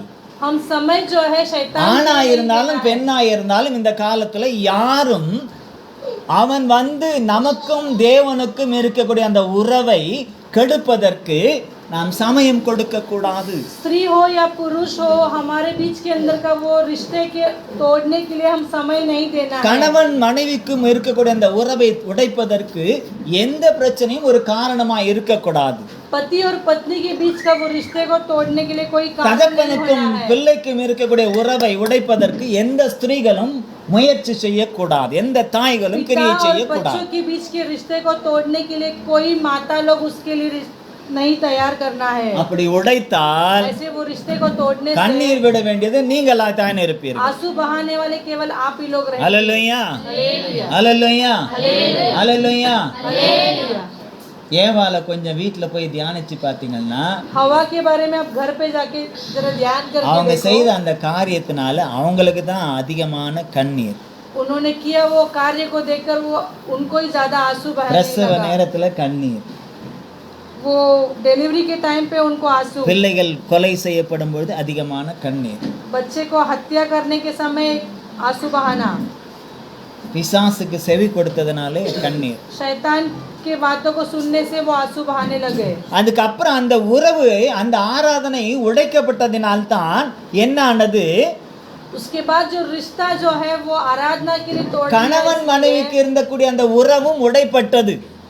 पति और पत्नी के बीच में का रिश्ता को भी ஒருத்தரை तोड़ ஒருத்தரை दिया है। குற்றம் சாட்டக்கூடிய அந்த சூழ்நிலை வந்ததுக்கு காரணமே என்ன, இந்த கீழ்ப்படியாமை தான். एक दूसरे को दोषी ठहराने का कारण क्या है? आप आज्ञा का पालन नहीं அப்போ करते इसलिए। ஆதியிலே நடந்த அந்த முதல் ஆராதனை என்பது इसलिए आदि में जो आराधना जो पहला किया उसको, அது உண்மையான ஆராதனை. वो सच्चाई से आराधना है। அது தேவ மகிமையிலும் தேவ பிரசன்னத்திலும் தேவ சாயலிலும் தேவ ரூபத்தின்படியும் நடந்த உண்மையான ஒருமித்த ஆராதனை. वो परमेश्वर की प्रशंसा में, परमेश्वर के रूप में, छाया में, सच्चाई से किया हुआ वो आराधना है। அதை உடைக்க பிசாசு சமயம் பார்த்தான். वो तोड़ने के लिए शैतान ने समय खोज रहा था। அந்த சமயத்திற்கு காத்திருந்தார் போல் ஏவாளும் இடம் கொடுத்தாள். वो समय के इंतजार में हवा ने भी जगह दे दी। ஆதாம் அதை அதை புசிக்காமல் இருந்திருக்கலாம். आदम जो है उसे नहीं खाना चाहिए था, ஆனால் வசனம் சொல்லுகிறது, लेकिन वचन कहता है அவள் பறித்தால், அவள் முதல் புசித்தால், பிற்பாடு ஆதாமுக்கும் கொடுத்தாள். वो फल को तोड़ा, पहले खुद खाई, बाद में आदम को दिया गया है। அங்க ஒரே சரீரமாய் இருந்ததுனால एक ही शरीर था, इसलिए பிசாசு எந்த சரீரத்தின் அவயவத்தை தொட்டா உள்ள வரலான்னு பார்த்து शैतान कौन से शरीर के अवयव को छूने से अंदर आ सकता है, उसे देखकर உள்ள வந்து अंदर आया, முழு சரீரத்தையும் கெடுத்து. पूरे शरीर को बिगाड़ दिया। ஏவாள் ஆதாமினுடைய ஒரே ஒரு அவயம் தானே, ஒரே ஒரு எலும்பு தானே. हवा जो है आदम का एक ही अवयव है, जो कि एक ही हड्डी ஏதாவது है। ஒரு அவயவத்தை அவன் தொடுவதற்கு கூட நாம் இடம் கொடுக்க கூடாது. एक भी अवयव को छूने के लिए हम अपने आप से जगह नहीं சில देना நேரத்தில் है। நம்முடைய சிந்தனை மண்டலத்தை அவன் தொடுவான். कई समय हमारे विचारों को वो छुएगा। தேவையில்லாததெல்லாம் வந்து வந்து நமக்கு பிபி ஏறும், மற்ற எல்லா காரியத்தையும் ஏத்திடும். हमारे बीपी को भी बढ़ा देगा, बाकी सब कार्य को भी बढ़ा देगा। ஹல்லேலூயா, ஹல்லேலூயா, हालेलुया, ஹல்லேலூயா. हालेलुया। ஆகவே நாம எந்த அவயவத்தையும் லூசிஃபருக்கு வாடகை விடக்கூடாது. कोई भी अवयव को हम लूसीफर के पास किराए में ஆனா नहीं देना है। ஏதாவது ஒரு விதத்திலே அவன் நயங்காட்டி வரத்தான் वो செய்வான். कोई भी तरीके से वो आपको फंसा कर ஏதாவது अंदर ஒரு लाना விதத்திலே चाहेगा। பொய்யான உபதேசத்தை கொண்டு வருவான். गलत सुसमाचार सुनाने के लिए भी आपके அல்லது अंदर ஏதாவது आएगा। ஒரு விதத்திலே அந்த வசனத்திற்கு நேர்மாறான காரியத்தை சொல்வான். वचन के ऐसे ही अलग तरीके से बताकर आपके अंदर आ सकता சிலது है। உண்மை போலவே இருக்கும். कई बात जो है सच्चा ही அவன் रहेगा। சொன்னது உண்மைதான். वो कहा रहेगा நீங்கள் वो सच சாகவே है। சாவதில்லைன்னு சொன்னது உண்மை. उन्होंने कहा आप नहीं தேவன் मरोगे சாகவே करके। சாவீர்கள் என்று சொன்னதும் உண்மை. परमेश्वर ने कहा आप मर नहीं தேவன் जाओगे சொன்ன करके। சாவு வேறு, परमेश्वर ने कहा वो லூசிஃபர் मरना वो சொன்ன अलग சாவு है। வேறு. लूसीफर ने कहा वो अलग है। ரெண்டும் சாவு தானே. दोनों ही मरण है, இதுல தான் நாம சிக்கிக்கிறோம். इसी में हम फंस गए हैं। அப்போ நாம யார்கிட்ட கேட்கணும்? हम किसके पास मांगना है?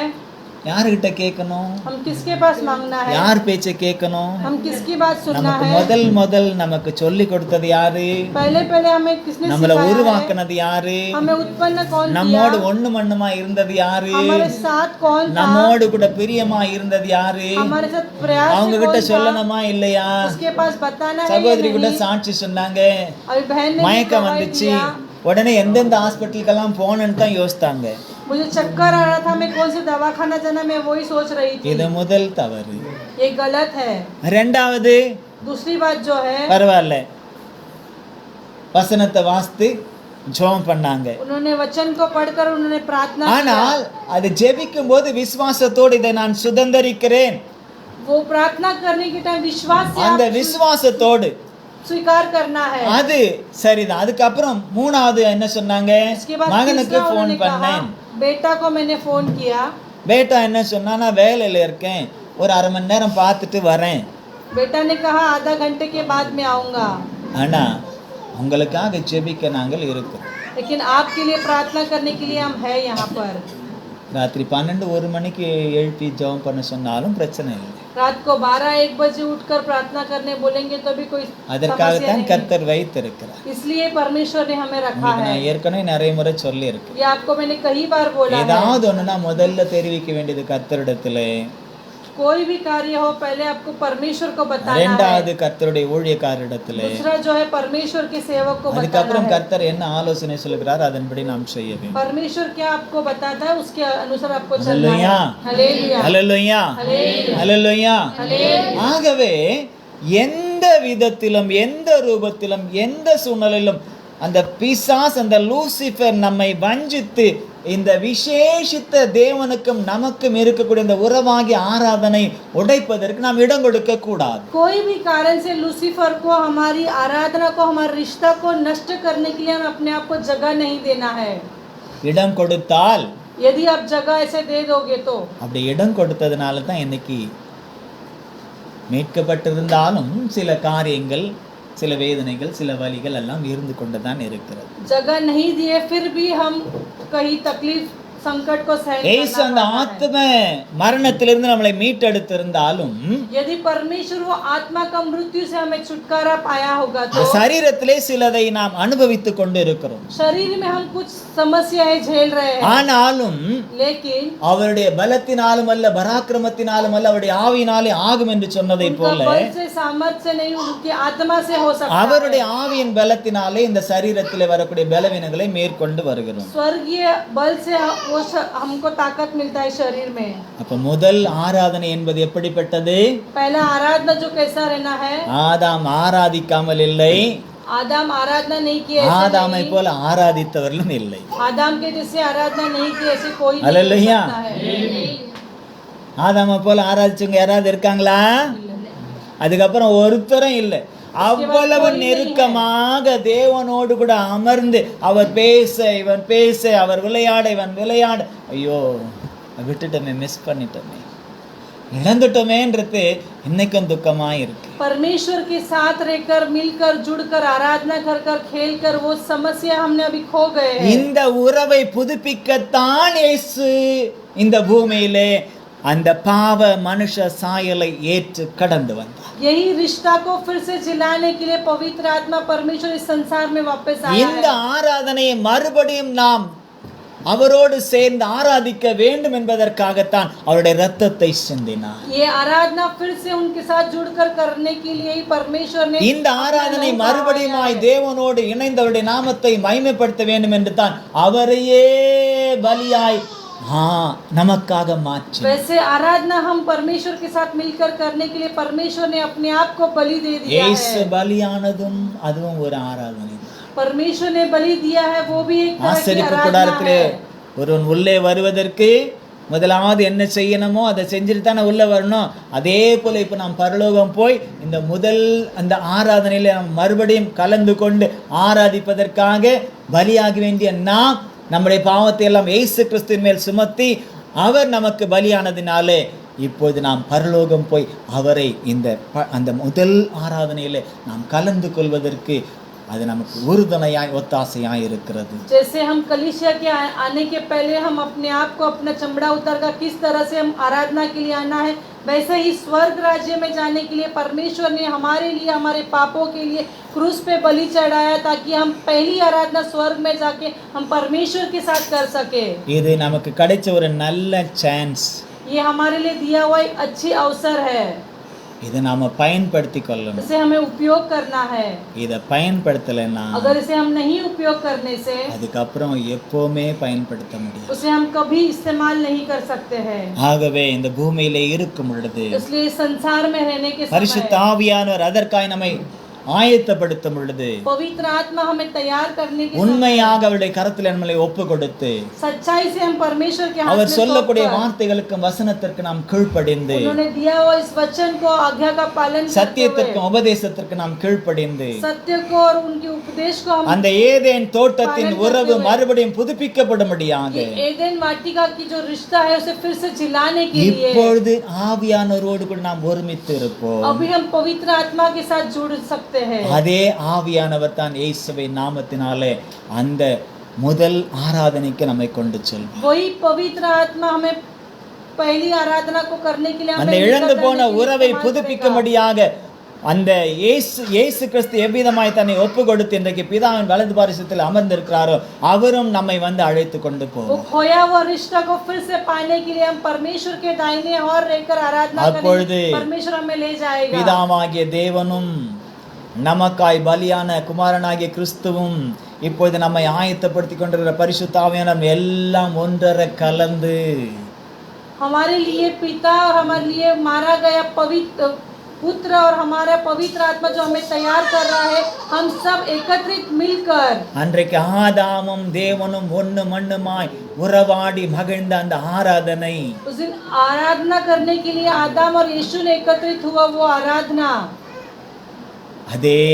போல பிதா குமாரன் பரிசுத்த ஆவியானவரோடு நாம் ஒண்ணு மண்ணுமாய் கலந்து ஆராதிப்போம். उसी तरह पिता पुत्र पवित्र आत्मा हम एकत्रित होकर हम आराधना करेंगे. அதற்காகத்தான் இந்த நாட்களிலே இந்த சத்தியத்தை நமக்கு வெளிப்படுத்தி நம்மளை அவர் ஆயத்தப்பட வைக்கின்றார். इसलिए परमेश्वर आज के दिन इस सत्य को प्रकट करके हमें तैयार ஆகவே करने के लिए இந்த कहता சத்தியத்தை है. தொடர்ந்து தியானியுங்கள், इसलिए ये सत्य को और आगे जाके தினந்தோறும் सुनिए. தியானியுங்கள், हर रोज उसे सुनिए. இதே சிந்தையாயிருங்கள், यही विचार के இரவும் साथ பகலும் இதே தியானத்தில் இருங்கள். दिन और रात यही அந்த ध्यान से ஏதேன் रहो. தோட்டத்து உறவு வேணும் என்ற அந்த பாடலை மறுபடியும் பாடிக்கொண்டே இருங்கள். एदेन वाटिका के रिश्ता को आप அவருடைய याद करते ஆவியிலே हुए நிறைந்து फिर से அகமகிழ்ந்து वो கொண்டே இருங்கள். पवित्र आत्मा में भरकर நம்மை அழைத்து கொண்டு போக இயேசு சீக்கிரம் வருகிறார். हमें ले जाने वाले यीशु मसीह शीघ्र आने वाला ஆவியானவரும் है. அதற்கேற்றாற்போல் நம்மை இன்றைக்கு அதிகமாய் ஆயத்தப்படுத்தி पवित्र கொண்டிருக்கிறார். आत्मा उसी तरह हमें अधिक तौर से तैयार இந்த कर இரண்டு रहा है. காரியத்துக்கு நம்மை ஒப்பு கொடுத்து ये दो कार्य के लिए अपने आप को அவருடைய समर्पित சமூகத்திலே करके நாம் எழுந்து நிற்போம். उसके सम्मुख में हम खड़े रहकर ஆண்டவரே என்னை ஒப்பு கொடுக்கிறேன். परमेश्वर में अपने आप को அந்த समर्पित மறுபடியும் करके அந்த இழந்து போன அந்த உறவு, खोया हुआ उस रिश्ते को, இழந்து போன அந்த ஆராதனை, खोया हुआ उस आराधना அதை को நான் மறுபடியும் பெற்றுக்கொண்டு ஆராதிக்க फिर से मैं पाकर उसे आराधना करने के எனக்குள்ளே लिए காணப்படக்கூடியதான मेरे अंदर पाने के இந்த लिए லூசிஃபரின் கிரியைகள் जो लूसीफर का क्रिया என்னை है விட்டு, मुझसे दूर என் होकर, குடும்பத்தில் உள்ளவர்களை விட்டு, मेरे परिवार से दूर होकर, சபையை விட்டு, कलीसिया से दूर होकर, எல்லா இடத்தையும் விட்டு அகன்று போகும்படியாக सारी जगह से दूर होने के என்னை लिए உம்முடைய கரத்திலே ஒப்பு अपने கொடுக்கிறேன். आप को मैं आपके हाथ में உம்முடைய समर्पित அன்பின் करते பரிசுத்த ஆவியானவர் மூலமாக हैं. यानी पवित्र आत्मा के இயேசுவின் द्वारा, நாமத்தினாலே यीशु के नाम से என்னை கரம் பிடித்து நடத்துங்க, मेरे हाथ पकड़कर என்னை கரம் चलाइए, பிடித்து நடத்துங்க. मेरे हाथ पकड़कर அந்த चलाइए. ஏதேன் தோட்டத்தின் உறவு எனக்கு வேண்டும். एदेन वाटिका की वो रिश्ता मुझे फिर से அந்த मिला ஏதேன் है. தோட்டத்தின் உறவு மறுபடியும் எனக்கு वो வேண்டும். एदेन वाटिका का रिश्ता फिर से मुझे चाहिए. அதற்காக என்னை ஒப்பு கொடுக்கிறேன். इसलिए मैं अपने आप को समर्पित அதற்காக करके, என்னை ஒப்பு கொடுக்கிறேன். इसलिए मैं अपने आप को समर्पित அதற்காக करके, என்னை ஒப்பு கொடுக்கிறேன். इसलिए अपने आप को समर्पित ஏதேன் करता हूँ. தோட்ட உறவு என்றும் தொடர வேண்டும். ஏதேன் தோட்ட உறவு என்றும் தொடர வேண்டும். இயேசு கிறிஸ்து குரலை கேட்டு மகிழ வேண்டும். இயேசு கிறிஸ்து குரலை கேட்டு மகிழ வேண்டும். உந்தன் ஆவி உந்தன் உள்ளம் தங்க வேண்டும். இந்த நாளும் உந்தன் நாமம் பாட வேண்டும். உந்தன் ஆவி உந்தன் உள்ளம் தங்க வேண்டும். எந்த நாளும் உந்தன் நாமம் பாட வேண்டும். ஏதேன் தோட்ட உறவு என்றும் தொடர வேண்டும். ஏதேன் தோட்ட உறவு என்றும் தொடர வேண்டும். இயேசு கிறிஸ்து குரலை கேட்டு மகிழ வேண்டும். இயேசு கிறிஸ்து குரலை கேட்டு மகிழ வேண்டும். உந்தன் ஆவி எந்தன் உள்ளம் தங்க வேண்டும். எந்த நாளும் உந்தன் நாமம் பாட வேண்டும். உள்ளம் எல்லாம் அன்பினாலே பொங்க வேண்டும். உள்ளம் எல்லாம் அன்பினாலே பொங்க வேண்டும். கள்ளம் நீங்கி காலம் எல்லாம் வாழ வேண்டும். கள்ளம் நீங்கி காலம் எல்லாம் வாழ வேண்டும். இந்த ஆவி இந்த உள்ளம் தங்க வேண்டும். இந்த நாமம் பாட வேண்டும். பாவமான சுவாபம் எல்லாம் நீங்க வேண்டும். பாவமான சுவாபம் எல்லாம் நீங்க வேண்டும். தேவாவி தேற்றி என்றும் நடத்த வேண்டும். தேவாவி தேற்றி என்றும் நடத்த வேண்டும். இந்த ஆவி இந்த உள்ளம் தங்க வேண்டும். எந்த நாளும் உந்தன் நாமம் பாட வேண்டும். உந்தன் ஆவி எந்த உள்ளம் தங்க வேண்டும். எந்த நாளும் உந்தன் நாமம் பாட வேண்டும். ஜீவ தண்ணீர் நதியாக பாய வேண்டும். ஜீவ தண்ணீர் நதியாக பாய வேண்டும். சிலுவை நிழலில் தேசமெல்லாம் வாழ வேண்டும். சிலுவை நிழலில் தேசமெல்லாம் வாழ வேண்டும். உந்தன் ஆவி எந்த உள்ளம் பொங்க வேண்டும். எந்த நாளும் உந்தன் நாமம் பாட வேண்டும். வரங்கள் கனிகள் எல்லா நாளும் பெருக வேண்டும். வரங்கள் கனிகள் எல்லா நாளும் பெருக வேண்டும். வாழ்நாள் எல்லாம் பணி செய்து மடிய வேண்டும். வாழ்நாள் எல்லாம் பணி செய்து மடிய வேண்டும். இந்த ஆவி இந்த உள்ளம் தங்க வேண்டும். எந்த நாளும் உந்தன் நாமம் பாட வேண்டும். ஏதேன் தோட்ட உறவு என்றும் தொடர வேண்டும். ஏதேன் தோட்ட உறவு என்றும் தொடர வேண்டும். இயேசு கிறிஸ்து குரலை கேட்டு மகிழ வேண்டும். இயேசு கிறிஸ்து குரலை கேட்டு மகிழ வேண்டும். இயேசு கிறிஸ்து குரலை கேட்டு மகிழ வேண்டும். ஆமென். இயேசு கிறிஸ்து குரலை கேட்டு மகிழ வேண்டும். ஆமென். இயேசு கிறிஸ்து குரலை கேட்டு மகிழ வேண்டும். ஹல்லேலூயா. இயேசு கிறிஸ்து குரலை கேட்டு மகிழ வேண்டும். இயேசு கிறிஸ்து குரலை கேட்டு மகிழ வேண்டும். இயேசு கிறிஸ்து குரலை கேட்டு மகிழ வேண்டும். இயேசு கிறிஸ்துவின் குரலை பரிசுத்த ஆவியானவர் மூலமாக நாம் கேட்டு இந்த பூமியிலும் நித்தமும் மகிழ்ந்து பரலோகத்திலும் போய் அந்த முதல் ஆராதனையிலே நாம் கலந்து அவருடைய நாமத்தை மகிமைப்படுத்த வேண்டும். அதற்குரிய கிருபைகளை பரிசுத்த ஆவியானவர் தொடர்ந்து நமக்கு கொடுக்க முடியாது. நன்றி செலுத்தி ஒப்பு கொடுத்தும் யாராவது ஒருவர் செபியுங்கள்.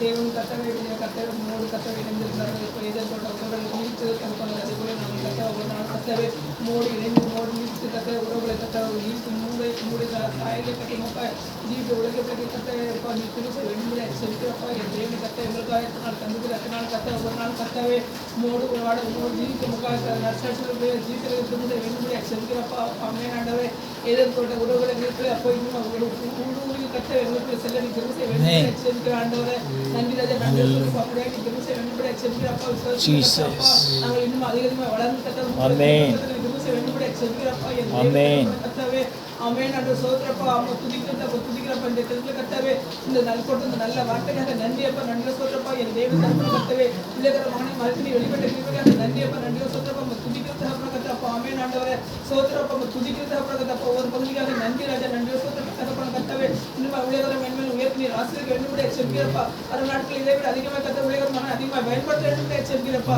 இன்னும் கர்த்த உலகம் மன வல்லமையை பயன்படுத்த வேண்டும் எச்சரிக்கிறப்பா. ஒரு அக்கிரிஜிகளை வல்லமையை கர்த்தாவே அப்பா கட்டளை பயன்படுத்த வேண்டும் எச்சரிக்கிறப்பா.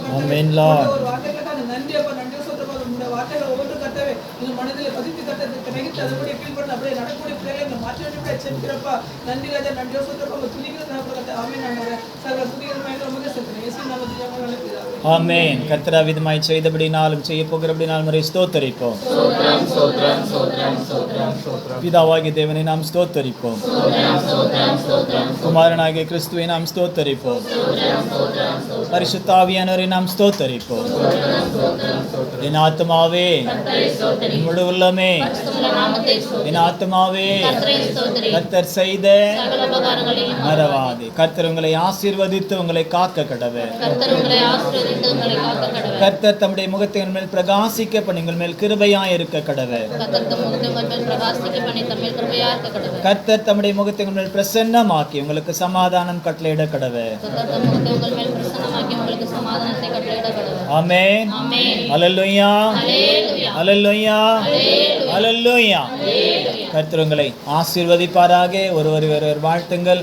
தேவனுடைய நாமத்தை மகிமைப்படுத்துங்கள். ஏதேன் தொட்ட உறவிலே நிலைத்திருங்கள். நாம் போய் சுதந்தரித்துக் கொள்ளலாம். ஆமென். God bless you.